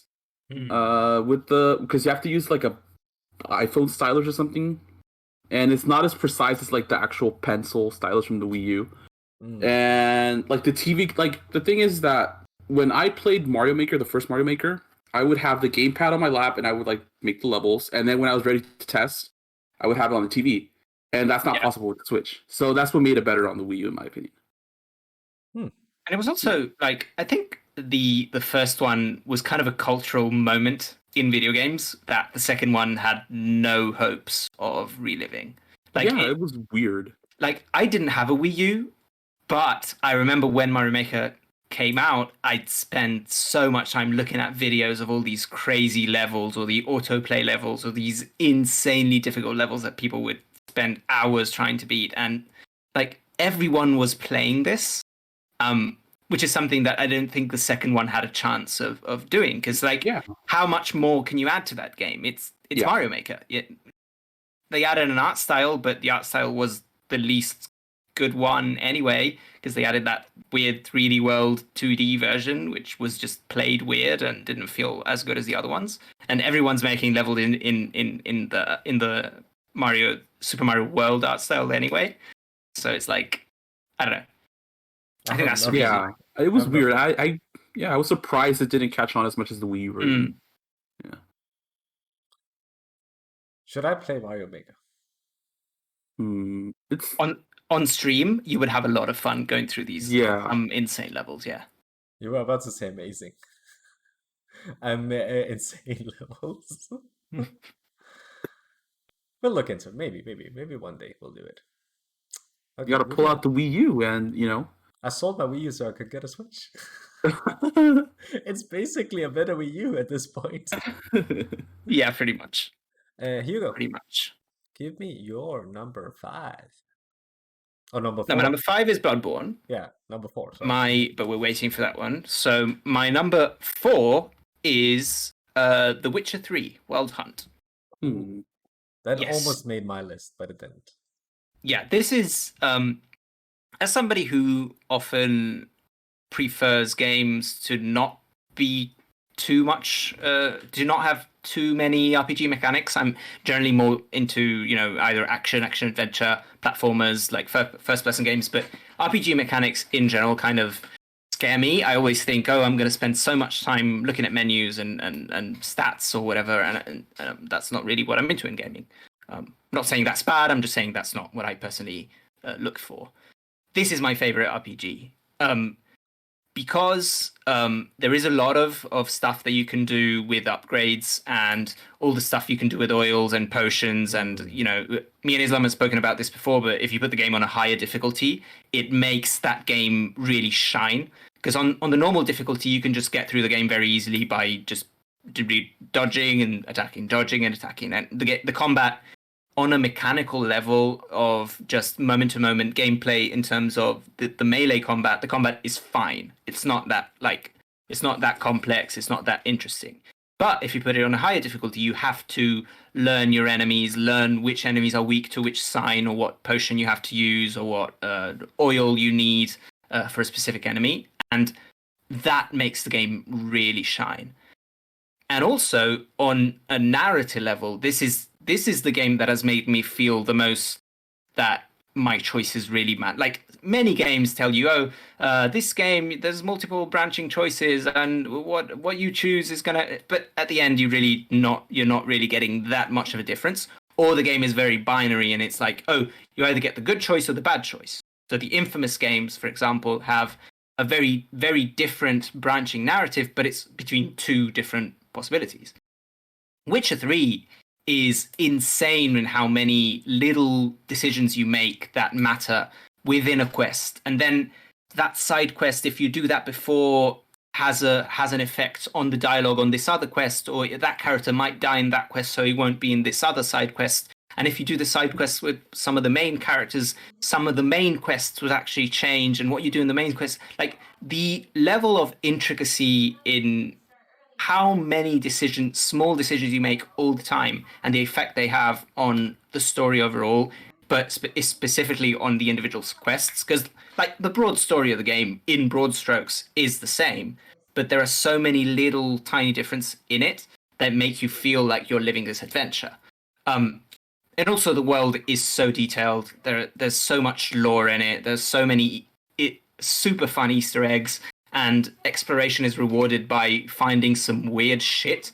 Like I went at one point I decided, I've never been in that direction. I'm just gonna go in that direction and see what I find. And I found a Game of Thrones reference. I found like this big castle built on top of a what's it called? What would you call it? On top of a mountain, and there was a cell. And on the outside, like the cells didn't have an external wall, and there was this dwarf lying down there dead, and and he was like Tyrion in in whatever it's called, the Eyrie, I think it's called in Game of Thrones. And there's so many little Easter eggs, little references, little secrets that you can find, and this was a game that I spent hundreds of hours playing, just going around and seeing what I might find that day. And it's very rare for me to appreciate a game that lets me do that, because I often prefer when a game has a bit more of a sense of direction. But this game allows you to just do whatever you want, go wherever you want, meet interesting characters, and anything you do is going to be rewarding, because there's going to be great writing in it, or there's going to be a great secret or a great boss fight. So yeah, just an incredible game. Jesus, he said everything I had to add to this game. Yeah. I kept saying, I should remember to say this, and then you said it. Oh, great. Willy, do you have anything to Have you add? played the game, Willy? So I don't mean to shit on your parade, Hugo, but I absolutely hate this fucking game. I am so sorry. This is my Red Dead Redemption 2. I hate how this game feels to play. I hate it so much. I played maybe 3 hours on PS4, gave up because I was like, this game feels like shit, and gave it another try with the Switch. And I guess they did some updates on like the game feel, I guess, since since launch, and it feels slightly better, I will say. But I still hate how it feels. I will admit that the quests and the writing is probably top notch, but yeah, I couldn't get over how bad it felt. I'm so sorry, Hugo. Like He sounds like me with Shadow of the Colossus with the camera. I get that though, because like it took some getting used to for me as well at the beginning. Like it was only after quite a while that I really got into the vibe of the game. And as an action game, it's not that good. Like it doesn't control that great. You can feel some kind of input laggy thing when you're moving around. The horse is kind of bugged and doesn't really always work well. But ultimately, for me, the narrative and the world was so good that I didn't really care what the gameplay was. I was more into the idea of figuring out how to beat an enemy than actually doing it. Like the act of doing it didn't feel as amazing as, for example, the combat feels in many other third-person games. But the fact that I had to think about how and strategize how to get into a fight was the part that I really enjoyed. So, but I do get it. Like as somebody who really prefers responsive gameplay, this game would not necessarily vibe with you. I feel like, funny enough, the first time I played The Witcher 3, I actually didn't like it as well. I was kind of in the same boat as Willy. I just like, I kept going at it, but I was like, this feels so bad, and I couldn't tell you what it was. But then, like, I think after the second expansion pack released, I kind of went back. I was like, okay, because I was so excited to play Witcher 3 that I did something I've never done since and just bought the game, the deluxe edition with the season pass. Let's go, baby. I wanted everything. And did I regret it? At the time, yes, but afterwards, no. Because when I actually got around to like playing the game after the updates, I really felt like, okay, this game rules. This game rules. Also, this is one of the only games where oh, you already said that with the story. Never mind. Sorry, I'm so tired. We're tired. But yeah. Okay. Cool. An amazing game. What's your number 4, Islam? My number 4 is another Japanese game. Gaijin Islam. Gaijin Islam. Hey, that's not good. Dead or Alive 5. Dead or Alive Extreme Beach Volley. The second one specifically. No, the one that got banned from North America, whatever. Oh yeah, the third one. The third one? Because they were like, yeah, I don't think we can release that in the West. And like, sure you can. Nobody cares. What are you talking about? Number 4, Pokemon Crystal version specifically. Oh, amazing. And I have another personal story to go with this one. I won this game actually. So we had like the Fox Kids TV like channel. That's what it's called. Wow, I forgot what a TV channel was. But we had like the Fox Kids TV channel, and on their website they had this like competition. We had to write in, oh, who's the Pokemon on the R? And I was like, oh, it's Suki, everybody knows that. I'm smart. I'm a 10-year-old, and I wrote it, sent it in, and then I remember it was like my mom was at the hospital when when I got the game because and she was like she was gonna get what's it called when you get out of the hospital? I forgot. English isn't my first language. Not released because that sounds like she was in prison. Yeah, that sounds like prison. Yeah, I can't remember the word either. Yeah, but released. we get the concepts. Yeah, she was gonna go home that day. Yeah. And I just remember my dad coming in and he was like, you got this weird package. And he just like threw it in my lap and I was like, oh, I wonder what this is. And it had like the Fox Kids logo on it. And I opened it and it was like, it's Pokemon Crystal. I can play as a girl now. This is so cool.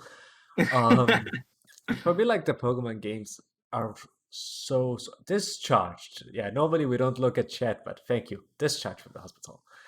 Yeah, for me, this is you could make the argument, and I would even agree that those Heart Gold and Soul Silver remakes of the second gen Pokemon games are better, and let's be honest, they are than the actual second generation.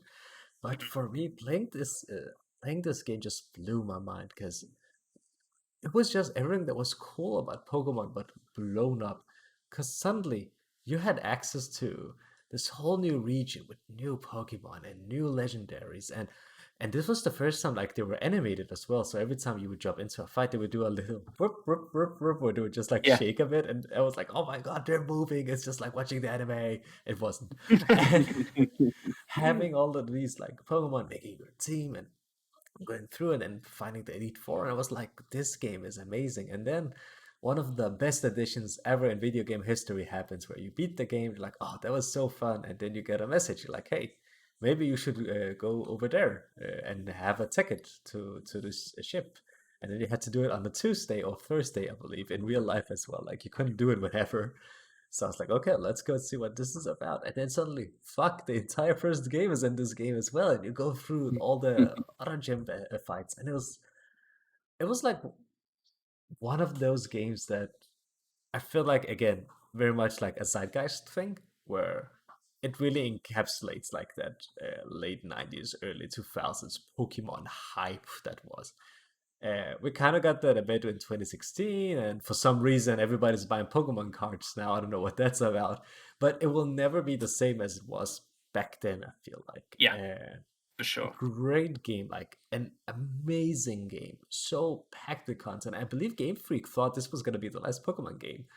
Now we have almost 1,000 Pokemon. Maybe they should have stopped back then. Who knows? But it's just like a good game, though, and I feel like that's the thing for me. It's a good game, and it has that difficulty that sadly kind of went away because you had to think about your elemental types. Like you had to think about your team.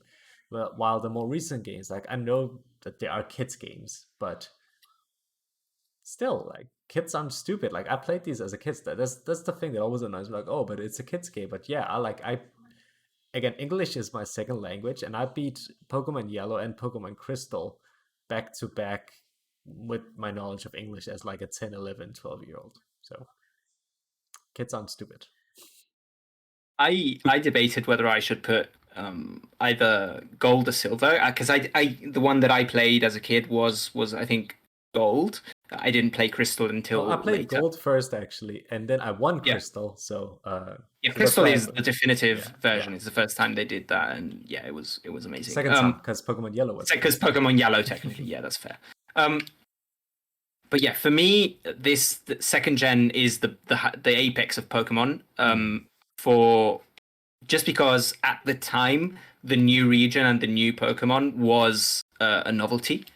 And just the hype moment of finding that, oh, you can actually go through the whole first game, and not only are you going through the game, but it's actually a sequel. Like, you meet the same characters and they tell you, oh yeah, a few years ago this happened and all that, and then at the end you actually fight Red, the protagonist from the first.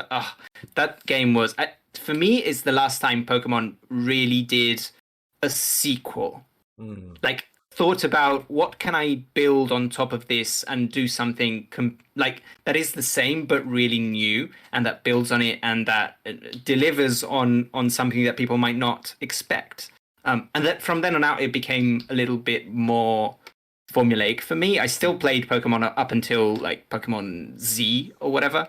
But I definitely think that those first two generations are where Pokemon shined the most. So yeah, I love that game. I really love that game. When did you have a Pokemon take? What's happening? I've actually never played more than 1 hour of a Pokemon game. Which Pokemon game was Whoa, okay. I played maybe like on an emulator or something. I played like Pokemon Red and like Pokemon Sapphire or whatever, but I never really got into those games. I don't know. And like by now, it's just like, I guess if you don't grow up with those games, like you'll never get into those games. So at this point, I just gave up. Yes. Yeah, the only Pokemon game that I got into was Pokemon Snap. Like that's it. Pokemon Snap was fun though, the first one. Yeah, I had it on the N64. I just for want me to say, as a kid, for me as a kid, the first console I ever had was the Game Boy Advance. So I didn't have anything else. And I wasn't buying a lot of games, and I'm basically always bought the Pokemon games because like you could play those for hundreds of hours, and you could keep going. I'd made several files. I could I love those games. Like growing up as a kid, those were what introduced me to video games, basically. So yeah, I absolutely loved those as a kid, and I guess that nostalgia didn't stick with me too much because now I'm not as into them as I was, but I just want to I see your point, though. I just want to tell a last personal Pokemon story. It isn't Crystal, though. It's when first gen story. So I had Pokemon Yellow, and there was this girl in my class that I had like the biggest crush on, and she had Pokemon Red, and I really wanted to impress her. So I brought my Game Boy and the link cable, and I said, "Hey, let's battle!" And then I just decimated her. No. And I thought she was being like, "Oh, what a cool Pokemon tree." And she was like, "Fuck you, Islam. This is mean." It's like, can we please stop? I was like, no, let's play. We're having fun. Oh god. Traded her like one of your cool Pokemon to impress her. Yeah, I could have given her my level 99 Charizard. Instead, I was like, no, it's mine. Like, hell no. It's mine. Right. So is it back to Willy? It's back to Willy with his number 3. Top 3. My number 3. Okay, so indie boy Willy's back. Okay. My number 3 is Night in the Woods. Been wanting to play this. So I'm a big sucker for those kinds of stories, like the college dropout goes back to town and like everything's different. And that's probably one of the best told stories in like anything, books, movies, games, anything. I kind of resonated with the story a lot because, the main character didn't really know what the fuck she was going to do with her life. And during that time of my life, I didn't either. So I kind of resonated with that a lot. And also, like, I love the art style. And the music was actually pretty good, too, I remember. But yeah, Night in the Woods. It was pretty good. I've seen a lot of screenshots of it, and people keep talking about it, but I'm not sure what it is, like, from a gameplay perspective. Like, what kind of game is it? Because I just see that cool cat that's running around and sitting on the kitchen table and talking to other cats and animals, I guess. Yeah, that's pretty much what you do. I think it's weird because like she actually felt pretty good to control. Like I remember there being like a triple jump too, but like there was no reason for it. But yeah, it's pretty much one of those like visual novels, pretty much. Right. Hugo, have you played? I haven't, but I've been meaning to play this. Like it sounds like it would fit with my current mood. So Oh yeah, Oh yeah, we I don't know. know what the fuck is going on. I'm so tired. I'm so tired. So tired, dude. Yeah, crazy. Hugo. It's Oh, sorry. always on sale on Steam. So when you get that PC, Hugo, Fucking you can PC, man. Is Also, it on Switch? This is a no, Switch. Yeah, only it's on on Switch. PC. Yeah, Yeah. Only on PC. only Yeah. on PC. Yeah, actually. Yeah. Fucking PC. Yeah. Well, do you have anything to add for Line and Woods? I know. It's just it's a good game. Do you think I would enjoy it? Like, you know what kind of games I do. Do you think I would like this game? Or will I look at it and be like, oh, sad cat? I don't know. Sad cat. No, you would enjoy it. You would enjoy it. I think you would. Because I think it's on Games Pass, actually, even. I think it is actually. Yeah. Yeah. On Thank You Phil. Thank you, Philium. Thank you, Phil, again. Yeah. This podcast is sponsored by Phil Spencer. Yeah, thank you. He'll be on the show next week, so tune in for that. He's gonna talk I'm about so how- tired is being acquired by Microsoft. Yeah, he bought us out. We sold Yeah, out. he gave it. He paid a pizza for us, and we were like, yeah, sure, it's yours. That seems like a good Not fair PC, price. but a pizza. Not a PC, pizza. Yeah, Yeah. pizza seems enough. Hugo, give me Um, your number 3. My number 3 is The Last of Us Part 2. Huh. So I don't think it'll be on one of your lists. No. Yeah. Here's where I show my fake gamer boy persona. I love this game. I think this is one of the best games I've ever played. I love it in every sense. I think the story is fantastic. I think especially it within the medium of video games, it is one of the best stories that has been told. Where the first Last of Us was very much a tropey story that I think we'd seen 1,000 times. This kind of took that premise and that world and told its own story that felt way more personal to me. I think the character switch between Ellie to Abby is amazing. I think the fact that it takes this character that you love from the first game and kind of turns her into the villain of the game for a lot of the game, even though at the end, that there's a kind of a redemption arc for her, obviously. Spoilers, I guess, but people have played this game.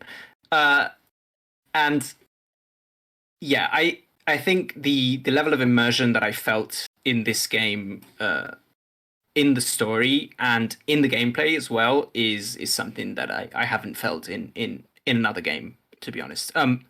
I think the gameplay doesn't get enough credit. I think it feels so good to play. All the guns feel, to me at least, so different and cool, and the modifications that you do on them feel like they matter. And whether you choose to use a gun a certain way or you choose to upgrade another gun in a certain way changes the way you play. I love stealth games, so I played this game almost completely as a stealth game. I did my best not to really get into combat until it was like, oh, there's only like 3 or 4 people left, and now I can handle it, because the game is quite challenging. Like if you get into combat against a lot of enemies, you die after a few 2, 3, 4 hits. So it to me at least, it felt like you were always in danger, and you really had to think about how you were using your resources.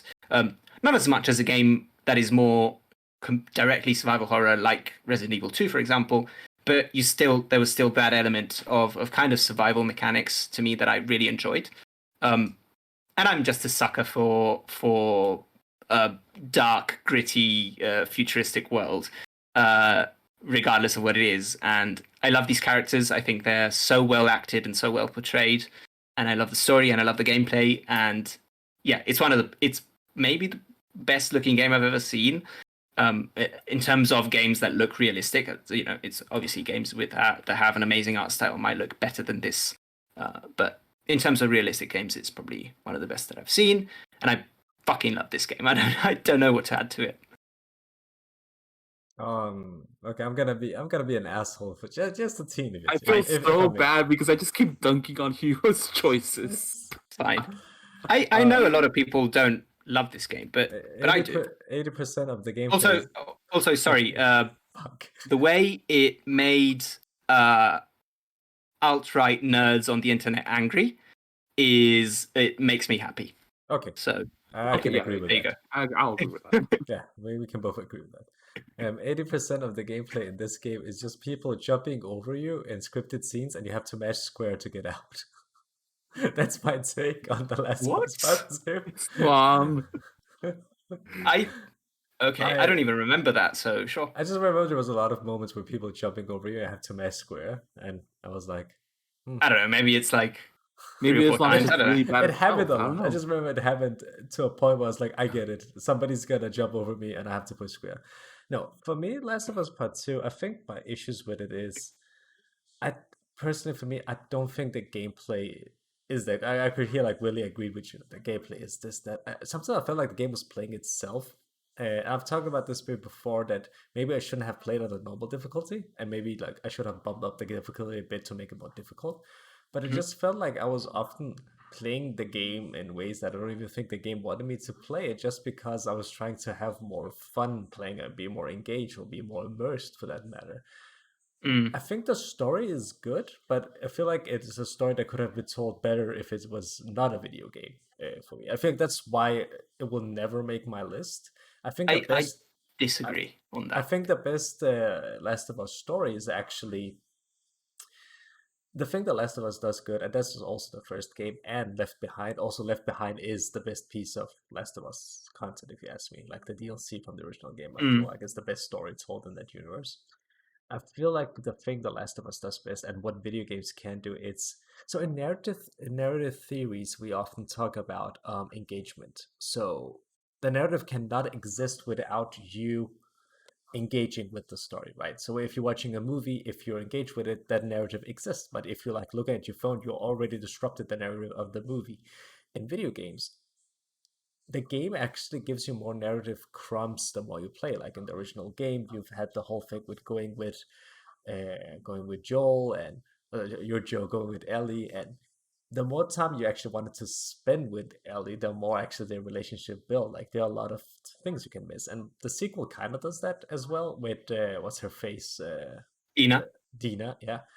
And the game does that a bit with Dina as well. Like there are a lot of like conversations, and I feel like whenever the game does that, it works. For me, is as soon as it turns into that, and excuse my language, that fucking Naughty Dog shootouts and shit. I'm out. Like I cannot deal with the way they do it because it just takes me out of the narrative, and that's for me when that narrative uh, break happens, and I'm just like not part of the story anymore. I feel like I'm a weird participant in this action game that shouldn't be an action game.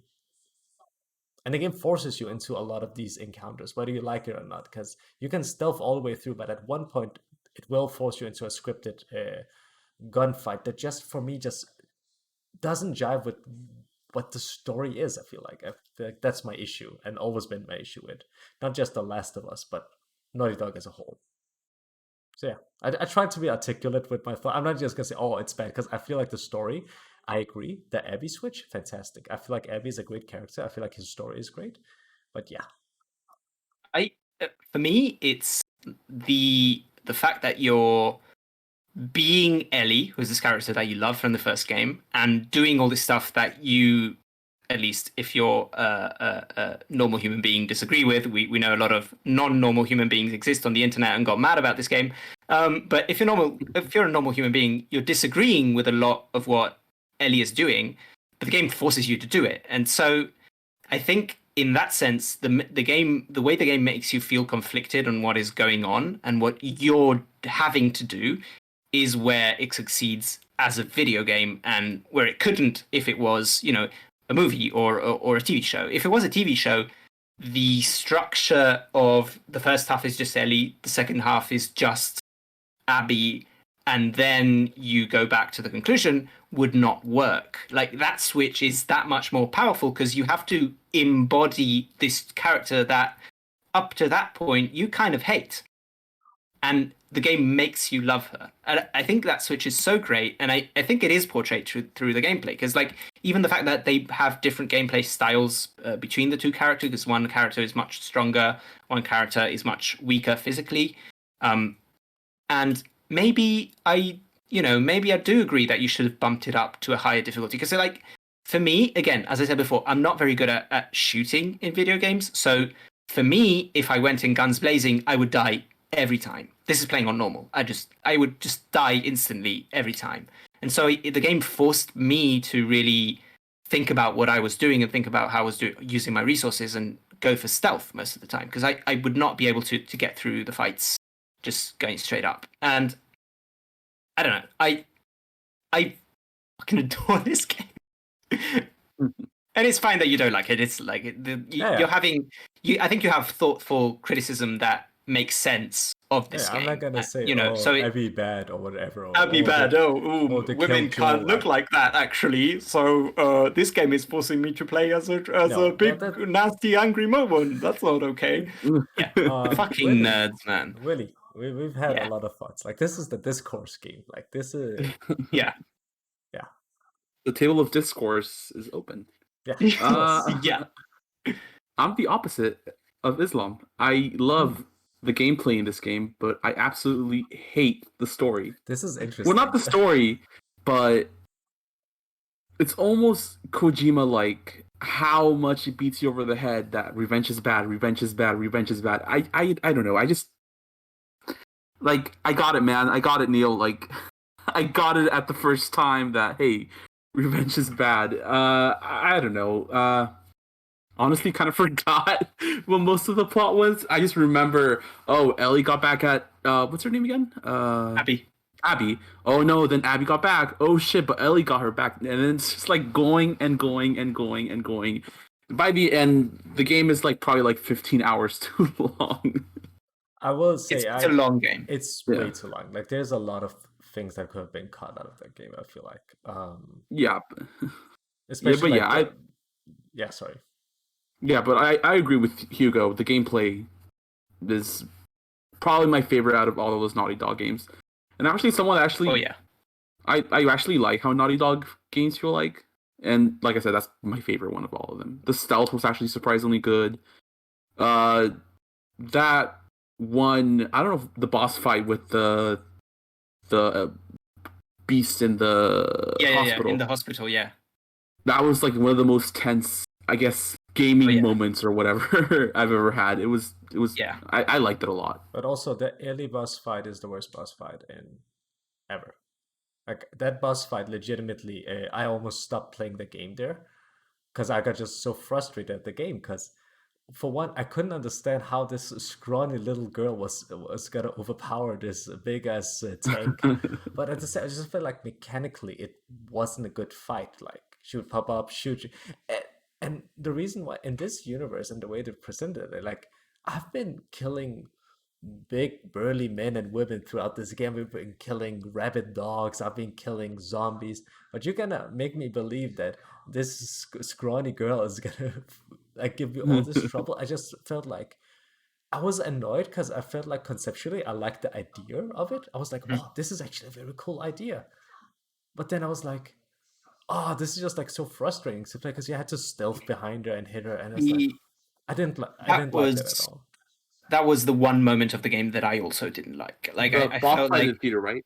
Yeah, okay, I felt like this doesn't need to be gamified this much. They could have made it a very simple fight, and you get to the story, which is the part that matters in that segment of the game. Like, you don't have to gamify that that element of the story that much because it feels ridiculous. That's like the rest of the game is so realistic in how damage is dealt and how if you get shot a few times you're already almost down to the lowest of your health, which obviously isn't completely realistic, but it does feel more grounded than a lot of other games.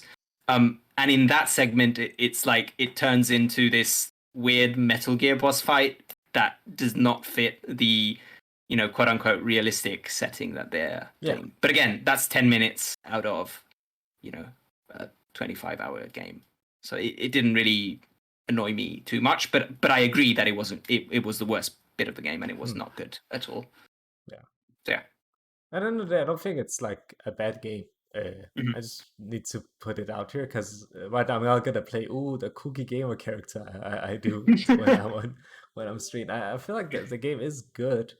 I just, for me at least, it doesn't hit any like exceptional note at all. I feel like that's the thing for me. I kind of expected for more from it, and then at the end I was like, this seems like it's trying way too hard almost. I think that was like one of my main issues with it. And also, yeah, I feel I should have played on a high difficulty because I remember with the first Last of Us when I played it on the highest difficulty by the end, and I enjoyed my time with it a lot. Uh, so yeah, well, a fucking discourse game. Fair enough. Islam, what's your number 3? Oh yeah, let me go back to yeah. Top 3, baby. Also, I just need to remind both of you that before we do our number ones, we're gonna collectively do some honorable mentions. So if you have any games you wanted to have on the list, we're gonna do it Watch Mojo style. Yeah, like we're doing Watch Mojo style. Absolutely. Yeah. My favorite website of all time, I guess. So my number 3 game, is Final Fantasy VII. The original, not remake. The original. Remake is a different game. It's a whole different game. So and it wouldn't make my top 10. I love remake a lot, but it wouldn't make it. Like I'm crying already. to talk about the game. I'm crying already when I just and I just see the camera zoom out. I'm like, oh, this is amazing. Final Fantasy VII for me was the game that said, did you know video games can tell stories? You were kind of talking about it with Shadow of the Colossus, actually, and I was nodding along when you said it. I was like, this is me with Final Fantasy VII. Because I used to be like, oh yeah, video games, they're fun, they're kooky. I like to play Tekken and all those other games. Sakura. So for me, Final Fantasy VII, I remember like the first thing was like I couldn't skip the cutscenes. I was like, okay, I guess I'll read this then. And then I started reading what was going on because I was like, okay, I have to figure out where I have to go. And I was like, oh no, this game is actually good. Oh, this story is actually interesting. I love these characters so much. I called Barrett Kill, so everybody would call him Kill. I don't know why I called Barrett Kill, but his name was Kill in my playthrough, and Cloud was Islam. Those are the 2 names I remember. That's amazing. That are named. So yeah, like going through, like for me, it's also like it blends everything I love. Like it's science fantasy first and foremost, because like the first 5 hours, it's when you're in Midgard, the city, which is like the entire remake game for some reason. It's a cyberpunk game for all intents and purposes. It's a cyberpunk game. It has all the tropes, and we've been on what's it called? Large Popcorn Fun. So you will see us talk about cyberpunk in that episode with Christian. So go subscribe to that on your favorite podcast service, and the I'm So Tired boys will be tired there. But this game also like has that aesthetic of cyberpunk, like those oppressive buildings, people legitimately living in slums while the rich live above, and they're like sucking up the life force of the planet and all that. And then suddenly it does the craziest thing. I remember as a kid, my mind was blown that you're going through this plot, and I'm not gonna spoil it just because I know that like a lot of you are gonna play remake and remake part 2 when it comes out. So funny, oddly enough, it's a game from '97 that I feel like I can't spoil anymore because people are gonna play it now. But it does like multiple twists where I'm just sitting back going, as a kid, I was like, oh shit. Now it's like this open world, it opened up, and are the villains actually the villains, and who is this guy we're chasing now? And it does like insane storytelling that I keep like when I think like of great video game stories, I always think about the Final Fantasy series. I even thought about maybe it should have been Final Fantasy 9 or maybe Final Fantasy 10 that should have made the list, but not 8. I don't like 8. But Final Fantasy 7 for me was just it just hits every note I like, because as soon as you leave the city, the game is a fantasy game. So you're going to villages and you're talking to villagers, and they're also affected by this big company. They're also affected by what's going on in the world. And also, this game is super serious, and at the same time, it doesn't give a fuck. It's quirky, it's weird. At one point, you're dressing up as a lady to go talk to this weird pimp to save this other person, and then suddenly in the sewers fighting a monster. Then there's ghosts, and we're back to the serious story, and we're talking about how The voice of like this big capitalist company is basically destroying the planet in the name of profit. And later on, it even gets more seriously into like this whole like how the poor are just being trampled over. And I think this game is why I'm a socialist today as well, and why I care so much about like social issues, because I saw what happened. We can't let that happen again. Disney World is evil, and I'm not gonna spoil. I'm not gonna spoil. Play part two as well when it comes out, please. It's so good. Like, ah, I would even say like because of the turn-based combat, if you play one of the newer version, you can just speed it up, so Yeah. it goes faster. Because yeah, the game hasn't aged perfectly.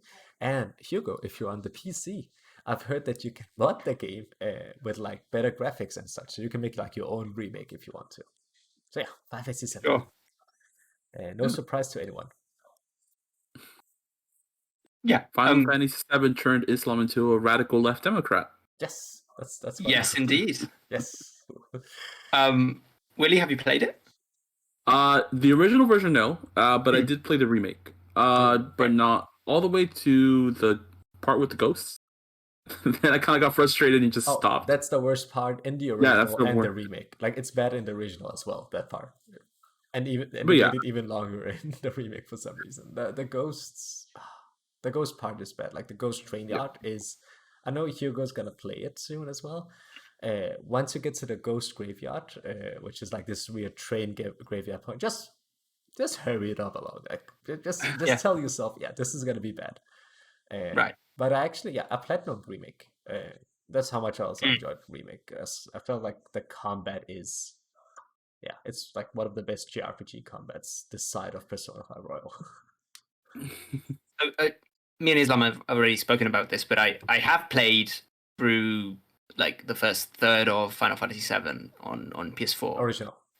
Yeah, the original. Yeah, I haven't played the remake yet, but it was on PS Plus, so I'm gonna give it a shot. I was like, the setting is so up my alley. I absolutely adore that aesthetic, and the music is like, I get nostalgia for Final Fantasy VII music, and I haven't played the game. Like, I haven't finished the game. I will I say played that it a few years ago, like, and I get nostalgia for that music I will say played that it all my life, and it's so beautiful. I will say that for some reason, when I played the demo for the remake, for some reason the opening cutscene made me feel like nostalgic for some reason. I have no idea why. Like it's weird. Yeah, it's Yeah.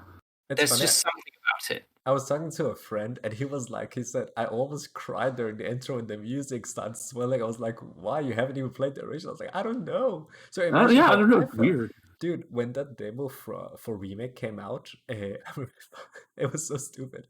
I remember I had like group work, like I was still studying back in 2020 when the game came out, the first half of 2020.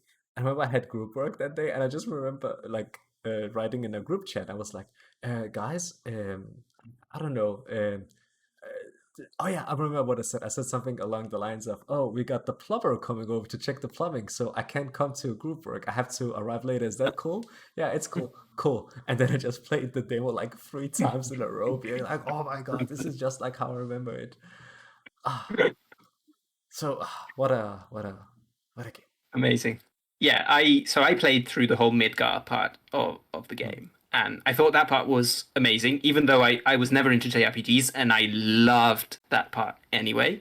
Then after that, it just felt like the game was something that hasn't just aged as well as other games, and I felt very lost. I had no idea what I was doing, and I had no idea where I was supposed to go. And I feel like if I had played it at the time, I would have loved this game, because like I was into more turn-based. Like I used to spend dozens of hours playing the Pokemon games, for example, which are obviously are simpler games, but I feel like at the time I would have liked it.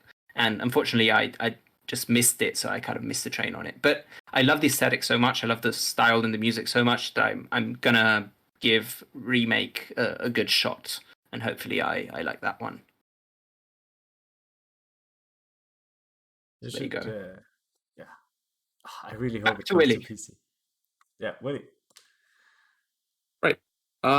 So for my number 2, I have the best 3D Mario game, Super Mario 3D World. The best 3D Mario game outside of Odyssey, obviously. Not like trash Super Mario Odyssey. I don't know. It's just honest. It's the best Mario game. It blends the 2D and the 3D styles perfectly, in my opinion. It has the best level design in any video game I've ever played. I don't know. It's super fun with friends too. You know, it's my favorite Mario game. You know, Not online because it doesn't work. not online when it runs at 15 frames per second because I of was- Hugo's internet. Yeah, let's just blame Hugo for that one time when we all played Blaming together. Hugo for the bad Nintendo Hey, Online. Les. Hugo, no. Hugo, come back, please. We can't talk Mario without you here. That would be racist. I didn't hear the joke, so I'm not going to laugh. It was an Italian joke. Fair. No, I was saying like for me, I always remember with 3D World with fucking when Hugo and we decided to play with DJ of all people. Yeah. And DJ, he would just he held down B the entire time, so he would just like sprint and move up. DJ, wait for us, DJ, we're not good at this game. And he got so angry good with at us. that game. Fuck. Yeah, he's too good at that game. And I love 3D World. I think it's so fun. Like especially co-op. I played the whole game with Joe. And I had so much fun playing with Joe, like playing that game. I don't think it's overly difficult. I remember like there was like I kind of looked at reviews afterwards. I saw some reviews that were like, oh yeah, this game really ups the difficulty for Mario games and whatnot. And I don't have like the biggest repertoire of Mario knowledge, but I was like, this game is adequately difficult. Like it's not. It was too pretty difficult. easy for the first 8 worlds. It wasn't until Special Yeah. Worlds that I think it got pretty Oh my difficult. God, Yeah. special words! I want to fucking shoot myself. It's so difficult. It's so difficult. Yeah, I can't fault you for this. Like, I think all 3D Mario games outside of Sunshine, I think, are amazing. So And 64. no, I like 60. I think 64 is an incredible game for the time where it was made. Like the way it kind of created movement in a 3D space and made it feel good is an incredible achievement. Obviously, it doesn't hold up as well now. Yeah, but still a great game. Sunshine is the one that's like for me I didn't really like that one. No, it's bad. But yeah, bad 3D World, great game. Here 3D we go. World, great game. Second game, please and thank you. My number 2 is my favorite of the From Software games, still to this day, and it's Dark Souls 1, the first game. I have Bloodborne on my list as well. I have it at 5. We're going to talk about it when we get to Islam's pick. I don't know if he has it at 2 or 1, but we'll see. The reason why Dark Souls for me is still my favorite is that I think everything that makes a From Software game great comes from this game. And in my opinion, none of the they're not sequels, but none of the other Soulsborne games have quite innovated on the original concept as I hoped that they would. They all feel like they are taking that basic structure from the first one and adding some little mechanics to it. In some cases more, some cases less, but they never quite felt as new as that game felt for me when I played it. I think this game has the best level design in all the From games. The way the whole map is completely interconnected. Like there are so many different shortcuts that take you from one point of the map to the other, and there are at least 5 times in that game where you find a shortcut and you find yourself in a completely different area, and you're like, oh my god, how the hell did I even get here? And you realize, oh, that door that I saw 15 hours ago, I suddenly did this whole gigantic loop and this door that takes me back there. And that level design is incredible. It was a pioneer of From Software's style of storytelling, which is very much focused on lore. Like the game is essentially just gameplay, and the story is as good as you want it to be. Like there's as much story as you want to engage with. Like if you want to look at the item descriptions and read into the lore, understand what's going on, you can. If you want to play this as this weird dark fantasy oppressive action game that's very difficult and challenging, you can. You don't have to really engage with the story. And that all those elements come together to make a game that I think they still haven't been able to surpass. Because all the other games just kind of redo what Dark Souls did, making it feel more modern or changing the combat a little bit. I think Sekiro is the one that actually combat-wise is the most innovative of the games that came after Dark Souls. But then structurally, it's much more linear of a game compared to Dark Souls, and I love that non-linearity of the first game where you really can choose where you go, and the map is so complex and interconnected. So yeah, Dark Souls. I fell in love with these games, and they're my favorite games. This and you know the series that we're going to talk about with my number one are my favorites, and yeah, I absolutely love this game. You guys played the first one? Willy, have you played any of the Souls games actually? Because I don't think I've ever seen you talk about them. I played 15 minutes of Dark Souls 1 on the Switch. On Switch, of course, and an hour of Sekiro, and then went to go return the game. Oh my god! Fair enough. Jesus. That's one thing.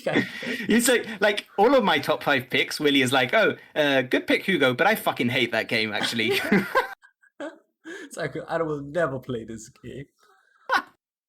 I get it. They're not for everyone. The only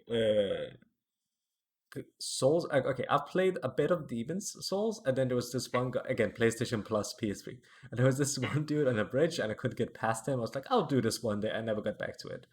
I never played Dark Souls 1 nor Dark Souls 2, but I played Dark Souls 3 with you, Hugo. Co-op, which is not the way you should play it, because I have. We didn't finish it though. We should. We should one day we gotta finish it. Now I have the capture. Like we're 3 hours away.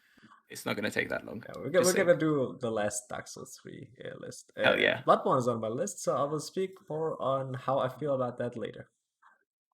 That's my take. Yes, fair. So whose turn is it? It's Willy's. Is it? No, it's mine. It's your turn, Islam. It's my turn with my number 2, and then we're gonna do the honorable mentions. Honorable mentions, just like in Watch Mojo. My number 2, and I want to say, just for the record, my number 2 and my number 1 are interchangeable. Mm-hmm. Depending on when you ask me and which day, you can change them around. Today, I felt of doing it like this, but looking at it, I might change them right now on the spot. Nah, I won't.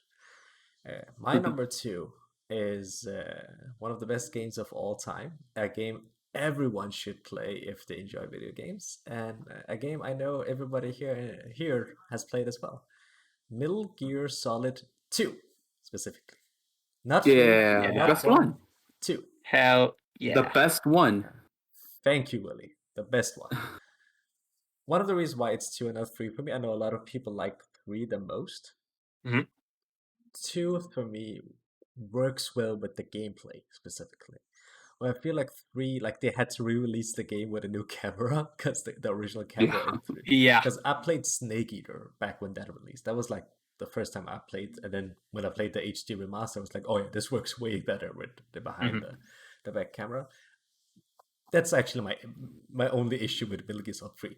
Like, I love that game so much. My only issue with that game is that camera just doesn't work for what Kojima is going for with that game. And I feel like the gameplay is more, because it's basically the same gameplay as Metal Gear Solid 2, just in the woods.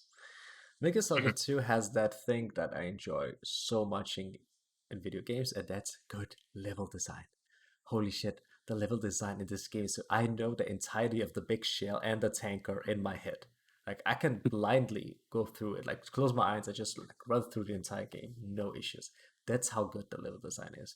And the gameplay is working with and not against the level design, because I feel like a lot of games kind of do that thing where they have like this cool level or whatever, but the gameplay just doesn't match what's going on the screen. I feel like, again, that's one of my issues with Metal Gear Solid 3. I feel like the gameplay doesn't match what the survival thing should be.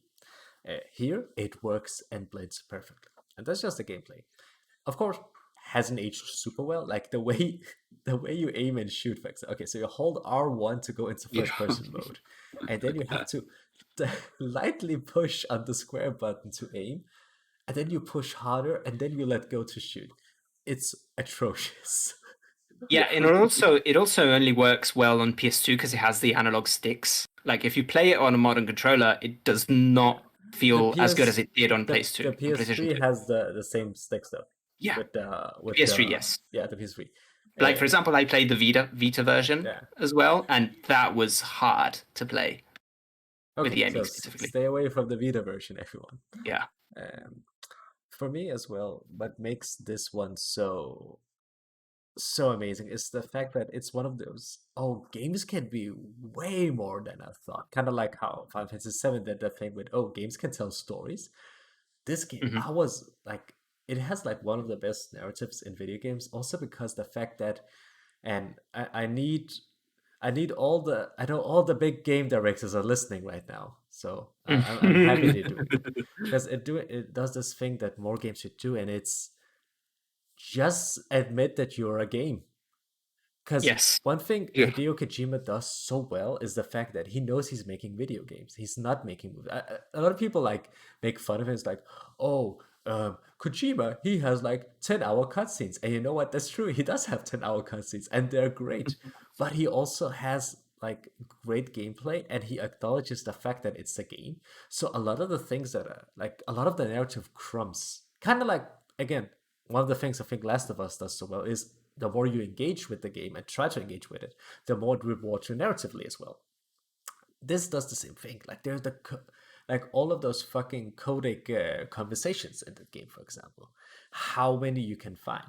And then I'm gonna spoil the game, by the way. So if you haven't for some reason played Metal Gear Solid 2, Sons of Liberty, mute this for 5 minutes and then come back. Okay, not 5 minutes, 2 minutes. The game breaks the fourth wall multiple times. Mhm. And it's like, fuck you, Hugo. And the game is like, it tells you, like, turn off the game console at one point, even. And for me, as a kid, I was scared shitless when that happened. I was like, what? Turn the game console? You've been playing for way too long. It's like, what is going on? And then you just realize, oh shit, this is like, because the game does this thing where even like throughout the tutorials, it repeats the tutorials from the first game verbatim. And then when you, I'm not gonna delve too much into details because you know what I'm talking about. And if you don't play this game, you'll know exactly what I'm talking about. When you get to the end and it all clicks and why the game is doing this, for me, it's like a masterstroke of video games. Because even technically, you're the main character is technically a video game player, even without they don't say it directly, but he's technically that. It's so good. Like I have almost nothing negative to say other than the aiming and shooting, and it has like the Yoshi Shinkawa art style Oh, that makes it hold up today. Like if you play the HD version, it holds up. Like it looks Oh, yeah. sometimes weird, but because again, art style really does a lot for a game, and this game is like pretty to look at today, especially if you like the techno thriller vibe that this game just oozes with. Oh, it's so good.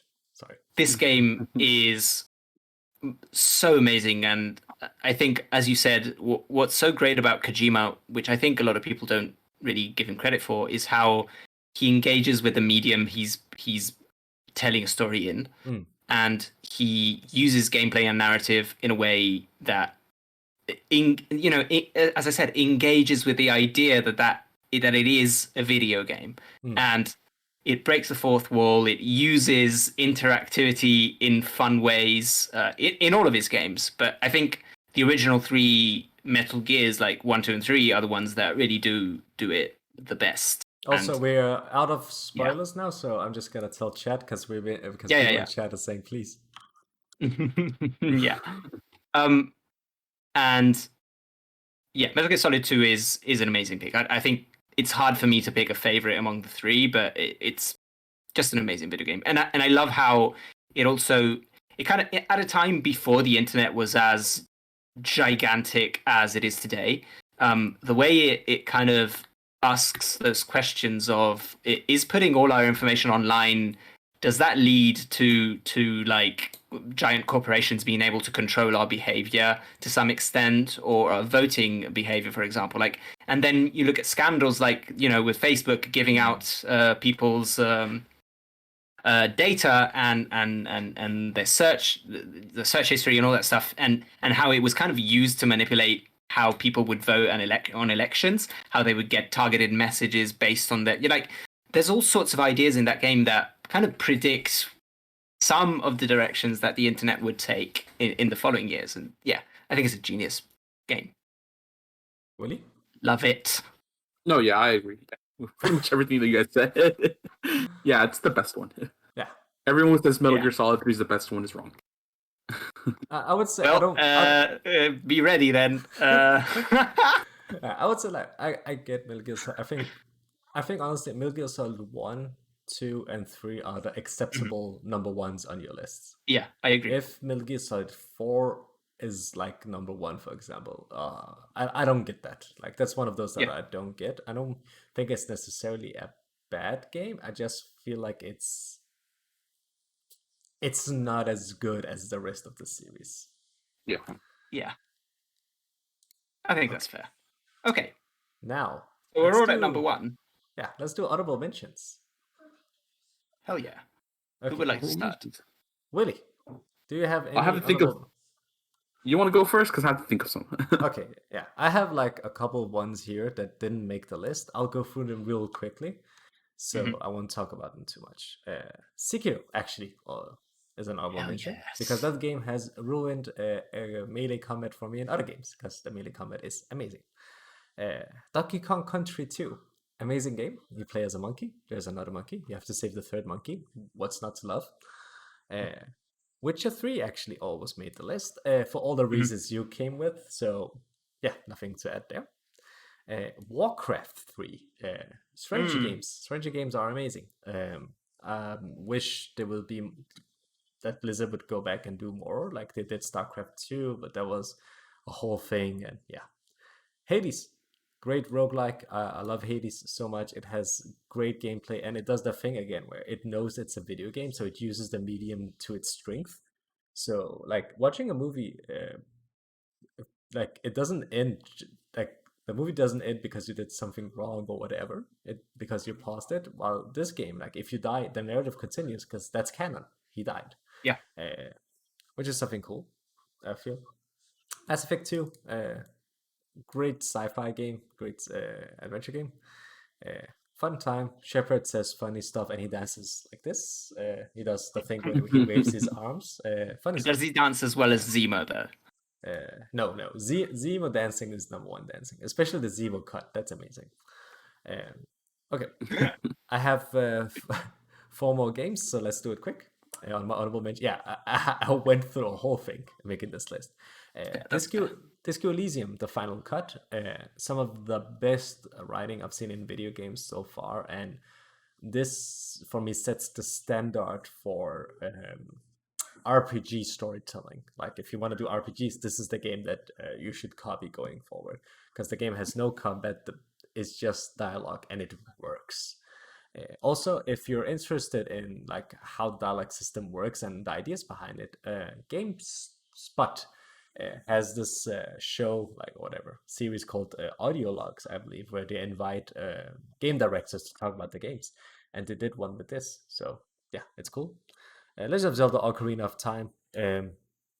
Every game tries to be this. Every game is inspired by this. Dark Chronicle, also known as Dark Cloud 2 in the West, fantastic JRPG. And lastly, Mortal Kombat 2, aesthetically 90s in a nutshell. Woo! Wow. that was a list. That was a list. I had so many games. Should I go next? Yes. Yeah, go ahead.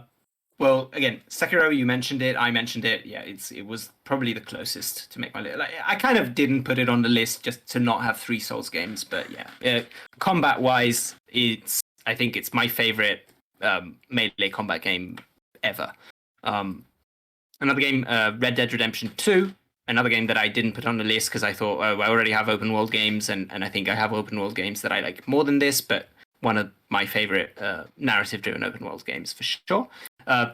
Another game, a game that I grew up with, and I know a lot of people don't really love this game, but Jak 3 is So good.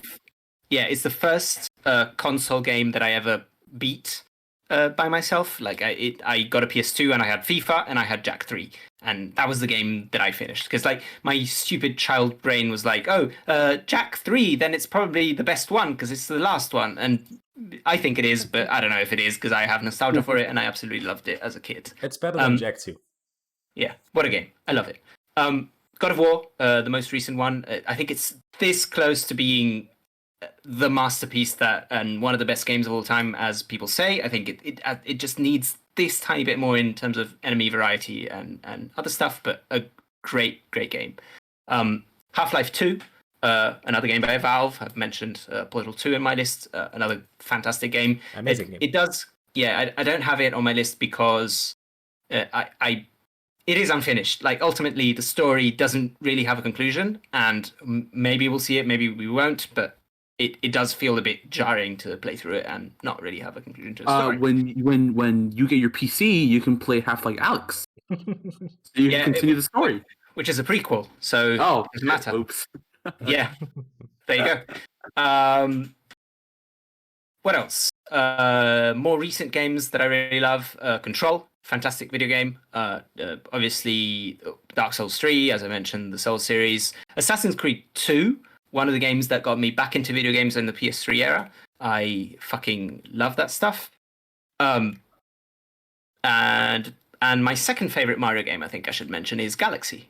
Another great game. I played it fairly recently, but I love it. And look, I'm going to be completely honest right now, and I've been playing a shit ton of Cyberpunk 2077, and I know people don't like this game. I fucking love this game, and maybe with hindsight, in like a few weeks, I won't be as high on it as I am. But right now, this game is in my top 25. I fucking loved it. I love the setting. I wish there was more of it. I'm an advocate for most games being way too long. And most of the time I feel, oh, this game could have cut like 10 hours and it would have been better. But this game, I wish there was 40 hours of more of story. I fucking love this game and this setting. Although it's broken and it has a shit ton of problems, but I love it anyway. So there you go. Those are mine. Also, all the Metal Gears and First Last of Us. And yeah. There you go. Willy? Yeah. So I'm going to go ahead and put Metal Gear Solid 2. One of them. We talked about it already, but yeah, that's Metal Gear. Metal Gear. Katamari Damacy. Great game. I've always wanted to play those. You play the remake. It's on PC. Oh, no excuses. No excuses now. Let's see what else. I'll put Devil May Cry 5. But also Bayonetta 2, which is the best action game ever made. Bayonetta 2. Way better than Bayonetta 1, I think. Yes, I agreed. For sure. I'll put Tetris Effect in there too. Hell it's yeah. Tetris, but cool and with a bad rap, but super catchy. I'll also put Mortal Kombat 11. It's a pretty solid fighting game, but what makes it a solid game is that it has probably the best story mode in any fighting game. Yes. And Super Mario Galaxy. It used to be my number one, but I don't know why it didn't make it in the list this time. 3D World, baby. 3D World is better. Skyrim. I'll put Skyrim. Probably the first game that I put more than like 100 hours in, probably my first open world game, and it hooked me when I was like 14 or 15. I had all the spare time in the world. Hey Willy, you roasted my whole top 5, so I'll tell you my hot take on video games. I think Skyrim is really boring. There you go. Keep going. Hugo, you dingus. And Super Mario, not Mario, Super Smash Bros. Ultimate. It's Smash Bros. It's the best party game you can play. Yeah. And I'm gonna go ahead and put the 25 minutes of Half-Life Alyx I've played because. Because it's great. It like there's this opening scene where like this I don't know anything about Half-Life. this like giant spider creature goes through the screen, and it literally scared the hell out of me. It was great. So yeah, the 25 minutes of Half-Life Alex that I played. Amazing. World What an Half-Life honorable is. list! Like, I agreed with almost every single statement. I was like, yeah, cool. Yes, he's right. He's right. He's right. He's right. I'm gonna start my own podcast. Willy is right. What is right? Yeah, and make it like super right wingy if you can, of course. Yeah, of course. Yes, Yeah, yeah. obviously. I fucking hate Okay. minorities. Okay, anyways, let's do. What? Jesus Christ. No, I have my one minority friend, so it's cool. So it's cool. Yes. Yeah. Yeah. That's why Hugo's friends Fuck. with me.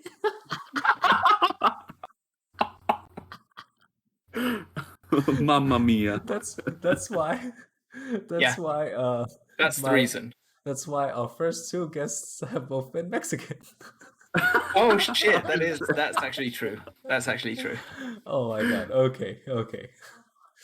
Incredible. Okay. Let's do number ones. And I know like there's overlap now, so we're all Yeah, I gonna think have... we all know what the number ones are going to be. So, Willy, Basically. tell us about why you love The Legend of Zelda: Breath of the Wild so much. Legends of Zelda: Breath of the Wild. It's the best game ever made. It's the one game that turns on my gamer mode.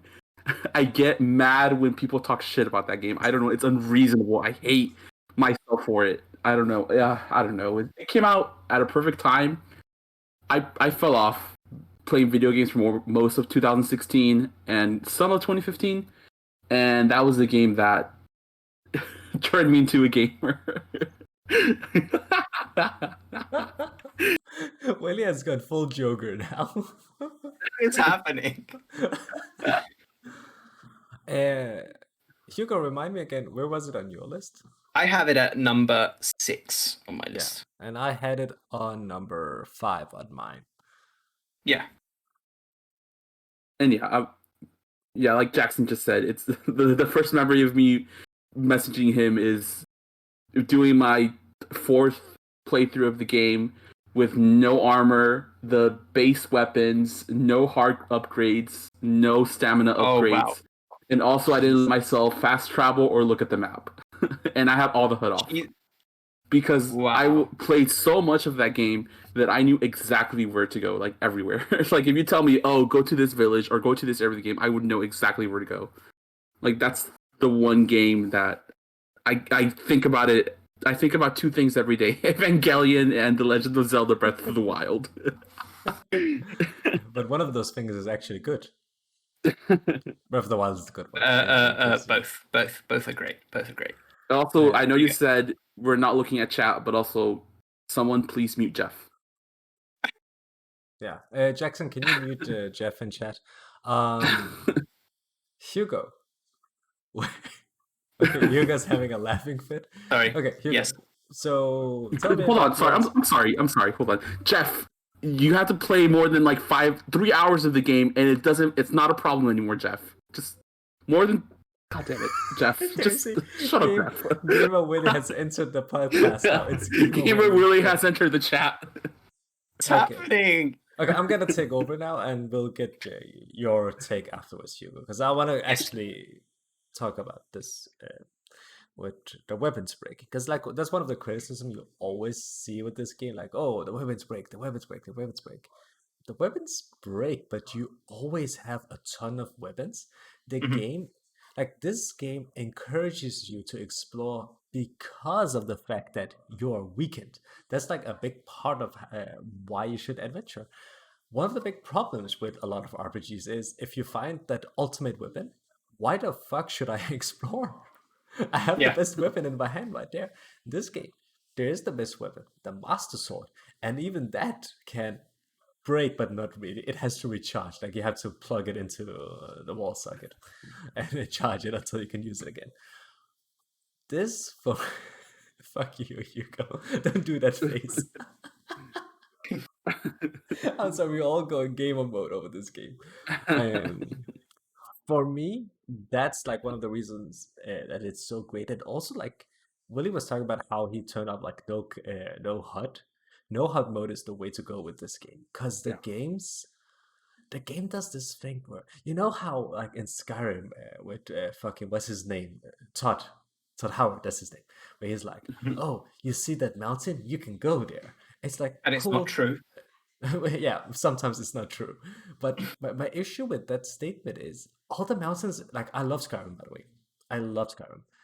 Mhm. All the mountains in Skyrim look the same. I can't tell the difference between this mountain and that mountain because I feel like the whole world looks the same. In what's it called? In Breath of the Wild, for me, I feel like the world is um so intricate. Like, you know what Death Mountain is, because Death Mountain has that exact look. You know, when I talk about the twin cliffs, for example, Willie, you know exactly which cliffs I'm talking about. Absolutely. Yeah. And that for me is why that game is so good. Um, and yeah, like I really feel like that game, honestly, is like like honestly, I feel like people, it's underrated. I hate to use that word, but I feel like honestly, people don't even give it enough credit for what it does in like this open world space and how it like uses that open world. Because a lot of other games, they do the thing where, oh, there's a question mark over there, let's go check that out. Oh, you just met an old lady and she needs help for to get her pawn. At the end of the day, all of that doesn't matter when you can't really explore, and Breath of the Wild allows you to explore. That's why it's like on my list. Um, yeah, I think this game is just in terms of being an open world game is probably the best one ever gameplay wise. Um, just because it really fulfills that promise of open world games of just whatever you want to do, go do it, and there's no unnecessary padding on it. You don't have to delve into like if you don't like a part of the game, you don't have to do it. It's like even the progression system is all about, you know, you find these cool puzzles and you have to solve them, and there's so much variety. And as you said, is I mean, like I know that map by heart, and that map is enormous. Mm. But I know exactly where everything is. If you tell me, oh, you need to go there, and I know where that place is. I know what's on the left, on the right, on the upper. Like I know where you know, I know where you find the Master Sword. I could go there from the beginning of the game. I could just walk there, and I can see it in my head because that game is so like it's basically more than an open world. It's basically a giant level that has a Nintendo quality level design, Mm. and it I have not played another open world game that feels that good in that sense. As I said, for me, this is the perfect evolution of what Shadow of the Colossus kind of started. Both because of the Colossi, I guess, but also because I think this game also has a lot of empty space in it, but it makes that empty space feel meaningful because moving through that world is one of the main mechanics of the game. Like the movement, the way you climb, the fact that you can use your thingy to glide. What's it called? Glider? I did a Mary Poppins thing. Paraglider.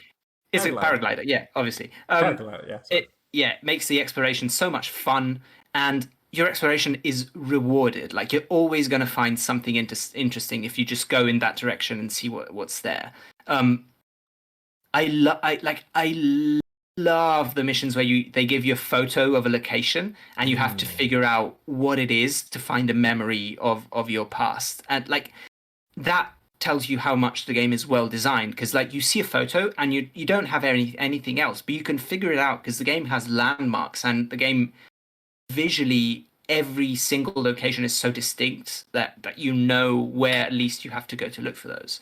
I think the only reason why it isn't higher on my list is that I do feel like I wish there was a little more story, just a tiny bit more. I think like a lot of the flashbacks are fun, are really cool. I loved looking for them, but I feel like in the present it's kind of a little it devoid of a little bit more narrative that you know other Zelda games do have. And I do miss kind of the longer form puzzle sequences of like Ocarina of Time, for example, with the dungeons. Although I do really like the what they call the beasts, the what are they called? The legendary beasts or whatever they're called. Yeah, I think something like that. they do go back to Shadow of the Colossus in a really fun way, and I enjoy how you have to move them around and create and solve the puzzles creatively. The best thing about this game for me is the little switch that you have that allows you to have those different powers and how you can use them creatively to make weird stuff happen. Like you can think of, oh, what if I tried to hit this rock, like block it and freeze it, and then I hit it, and then I jump on top of it, and then I fly over to that. Like all that those weird mechanics and weird ideas that you can have, and the game allows you to do it. It's so much fun. Again, I just wish there was a little bit more story. Actually, that's where I want to chime in and disagree. I feel like the fact that it doesn't have much story is actually one of the strengths of the game, because the game hands you the story from the beginning. It's like, oh, Ganon is there, defeat Ganon. Like that's like the quest Yeah. prompt that pops up. I feel like this game didn't need more story than just that. Like the breadcrumbs you get from the flashbacks work to tell you like what you need to know, what it needs to inform. I feel like the cutscenes with the four champions are good.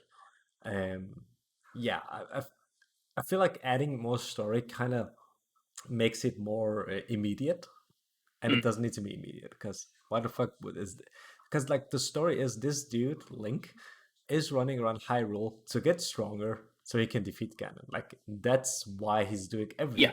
So everything even like serves a narrative purpose, even though it's not like super explicit. And I feel like that works for this type of game that they're going for, because that's one of the weirdest thing about open world games. Like Cyberpunk, for example, has that issue where like, oh, spoiler alert for Cyberpunk, but honestly nobody cares except for me and Hugo. Your character is dying, and then it's like, okay, I'm gonna go do side missions now. Yeah. It's like sometimes when you do open world games, you have to account for the narrative as to why your character is doing what they're doing. Willy, you were about to say something. Sorry. And they actually, like, if we're honest with ourselves, Nintendo is absolutely shitty at telling good stories. Like, it's Nintendo. They don't make good stories. And when they actually tried doing that Hyrule Warriors game actually came out last year, they tried like filling in the holes of like what people said, oh, they need more story in this areas or whatever, and it turned out to be like bad. Like, I don't, we didn't need that story. Didn't they add time travel, as far as I understood? They, like the whole. Oh god, So don't explain it to me. You'll just ruin it. So I don't want to know. As Calamity Ganon takes over the castle, Yeah. some little tiny, like a BB-8 copy wannabe, goes back in time to let Link know about what's gonna happen, and I guess they technically stop it. So Hyrule Warriors is technically now an alternate timeline. So now they have two timelines, just like they did with Ocarina of Time. Why? Whatever, I don't care. But so dumb. just So now there's clarify- fan theories that Breath of the Wild 2 is actually going to be a sequel to the Hyrule Warriors games, and I hate it. I hate that so No, much. no, wait. it's not. No, No, it's no, not. stop. There's no way. No way. There's no way. Please Don't no. say those Just, things, just Willy. to clarify, My heart. I don't think the game necessarily needed more story. Like I think the game is, in what it tries to does, is perfect as it is. But I was more like saying the reason why it's not higher on my list is that I like the games that I have higher more because I tend to engage with storytelling narrative a little more compared to this game. And the fact that this game is so light on story and is still this high on my list, despite the fact that I'm so into story, is a testament to how just perfect and amazing this game is. Yeah. So I agree with you that it doesn't necessarily need more story in itself. Okay. Let's So there, move on. we did it. Hugo. My number one is Metal Gear Solid 3. I wanted to say it at the same time as you, but you had like the classic Hugo pause.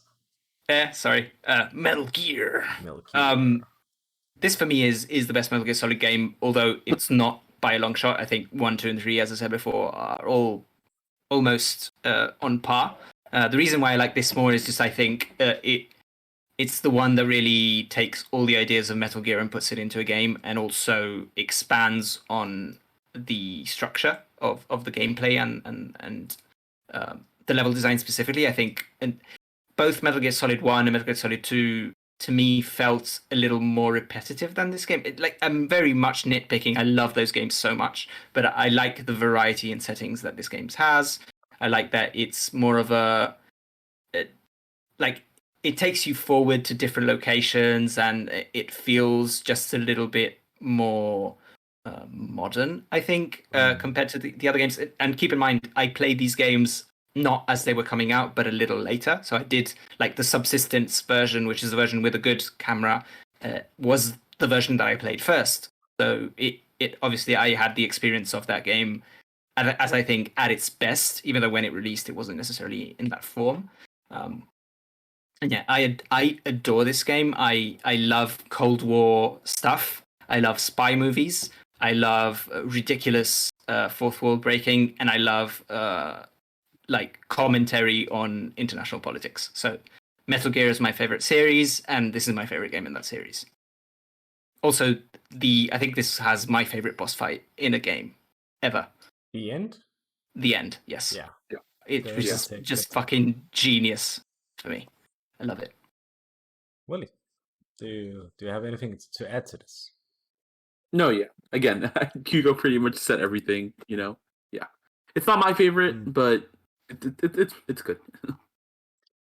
Yeah, it's so good. Like it's Metal Gear so Solid good. 3. Like again, the only negative I have is like the camera. And by camera, like I'm not even like even the substances version. Like what I meant by like you can tell that this game wasn't made with this camera in mind. Yeah. And that's like just a nitpick more than anything. I don't think it ruins the game and at all. I don't think it ruins the game. It's just like one of the reasons why 2 is higher on my list and always will be number 1. That and the story. But I really do think this is like the most accessible Metal Gear game as well. Like you can play this without playing any of the other ones. I feel like that's like one of the strengths. You won't like, get as much out of it, but no, yes. But you could, because the story is pretty self-contained. It's a very self-contained story. And of course, some of the things like when they start talking about the fucking philosophers and whatnot, you'll be like, what's this? And like Metal Gear Solid 1 and 2 fans will be like, oh, this connects to this and this, and maybe it has something to do with it. And I love that bullshit, man. I love that bullshit. It's so much fun. It's complex for the sake of being complex, and I love it.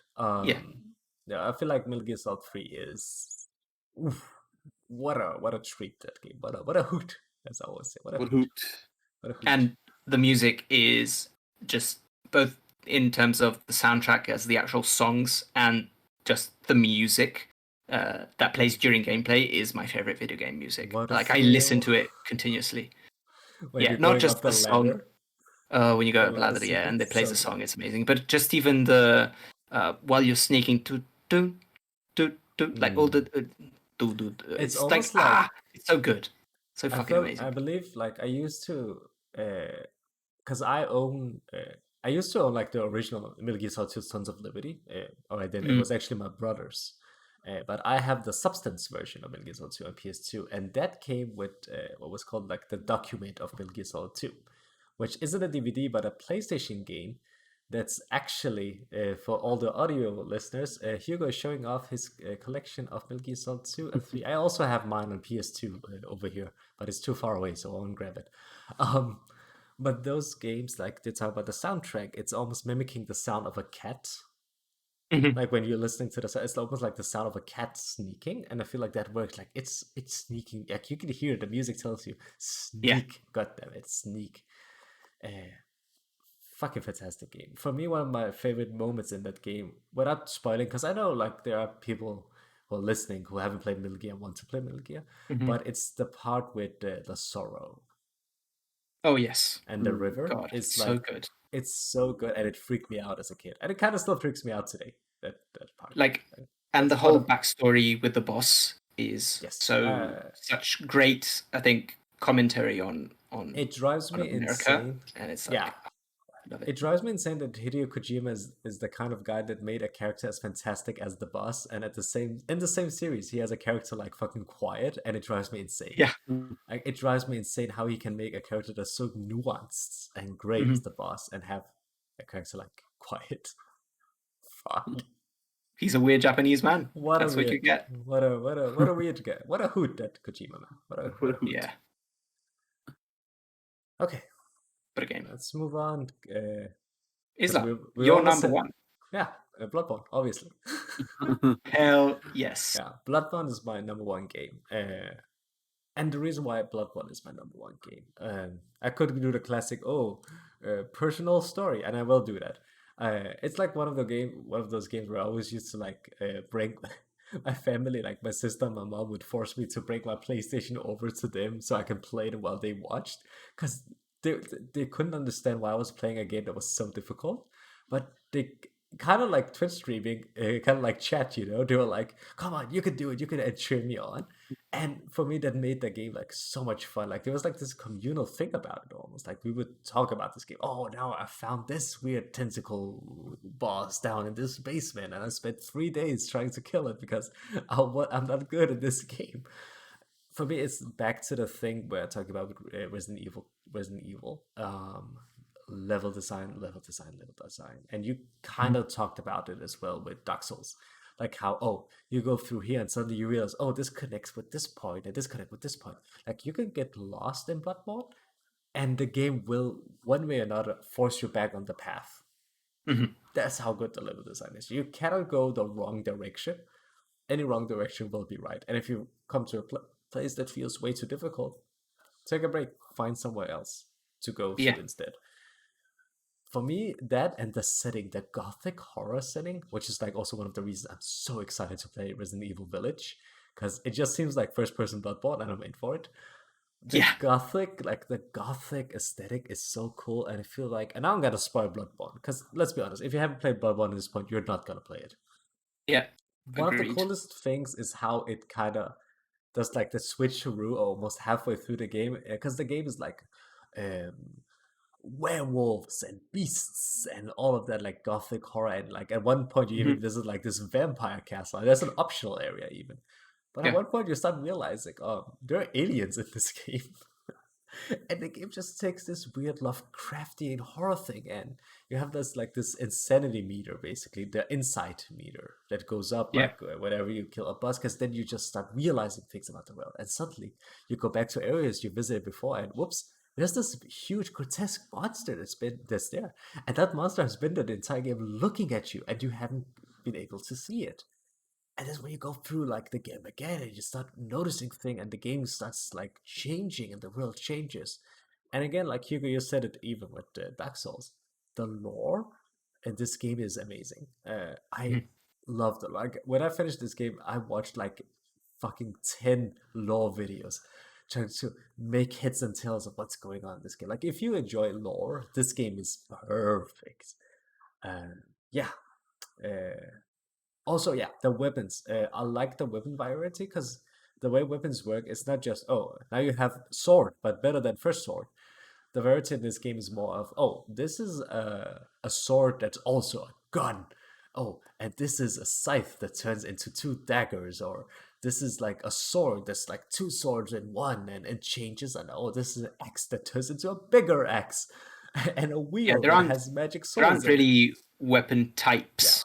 There are just like 16, 20 weapons, and they're yeah, all completely unique and they're all yes, viable. Like that you can yes. use any of them to beat the game.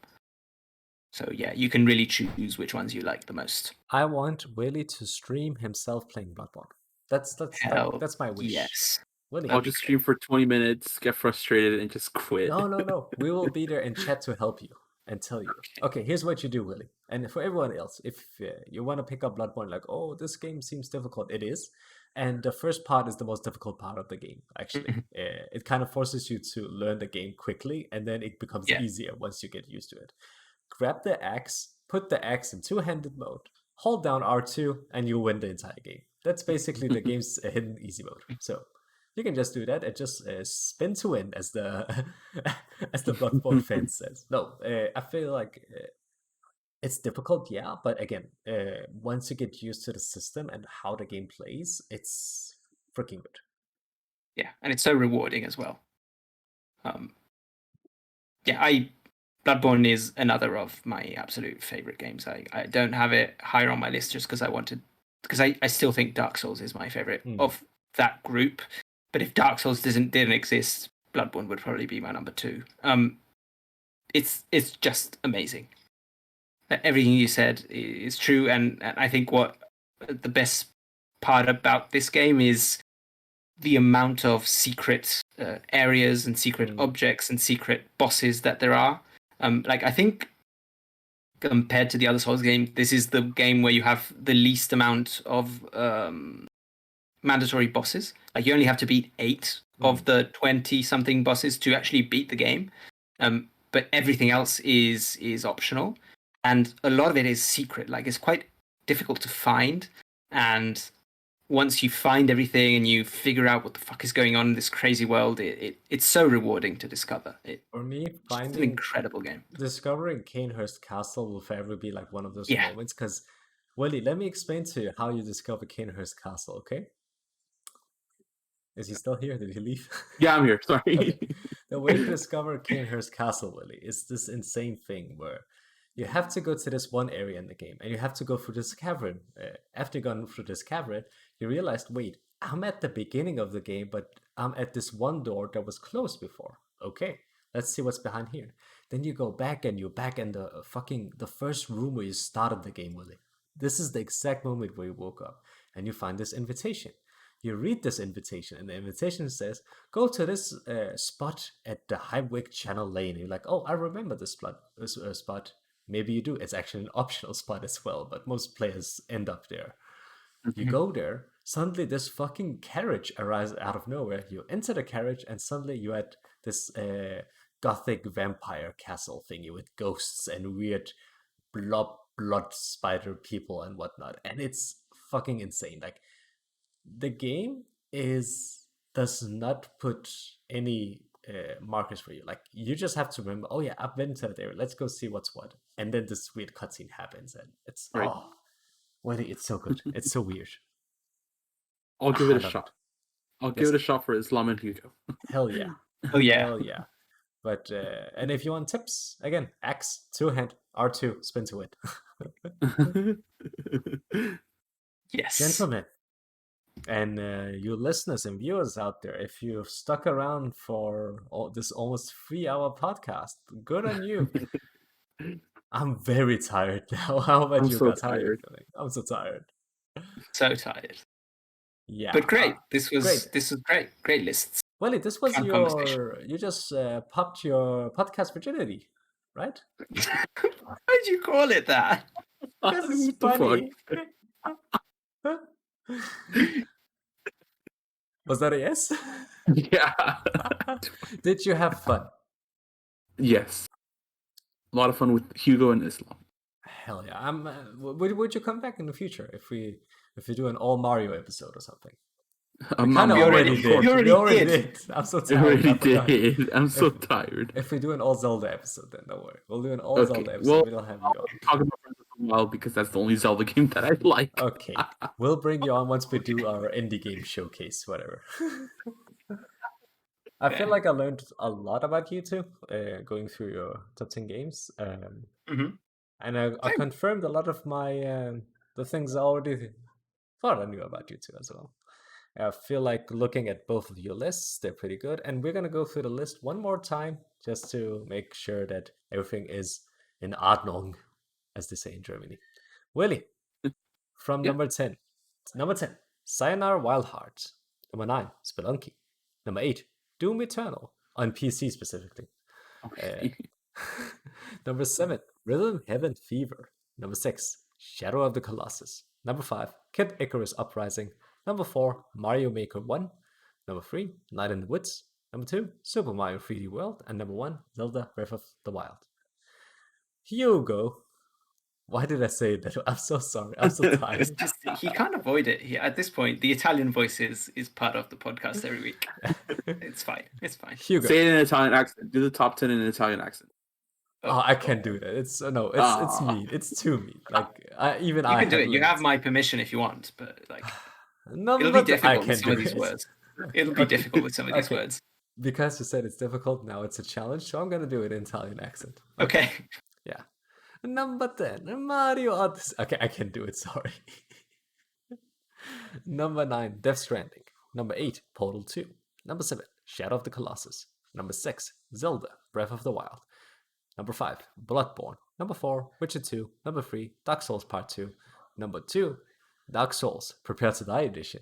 And number 1, Metal Gear Solid 3, Snake Eater. Burn, burn, burn, burn.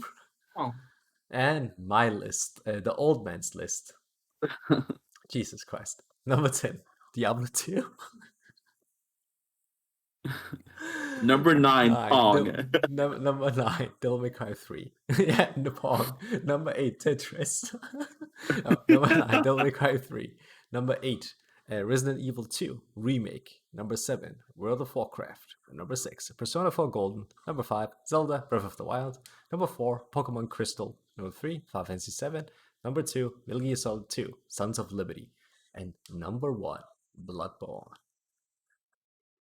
Thank you so much for listening.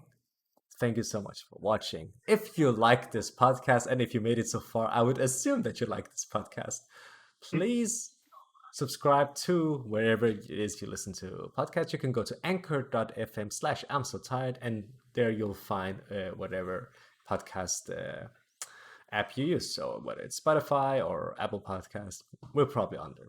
Also, if you would prefer to watch the video version, you can go to YouTube and search for I'm So Tired iDivide or something like that, because we don't have a URL yet. But please find my channel iDivide, subscribe so we can get 100 subscribers so we can have our own URL, and we'll make this podcast easier to find for people. Also, if you want to watch this chaos unfold live and have fun in chat while we're chatting, go to my Twitch at twitch.tv/iDivide, and we usually record these either Friday or Saturday around 8-9 p.m. Central European time. You can Google that if you don't know what that is in your time zone. Google is very good at those sort of things. Until Thank next you, Mr. time. Google. Thank you, Mr. Google. Until next time, say it with me, everyone. I'm so tired.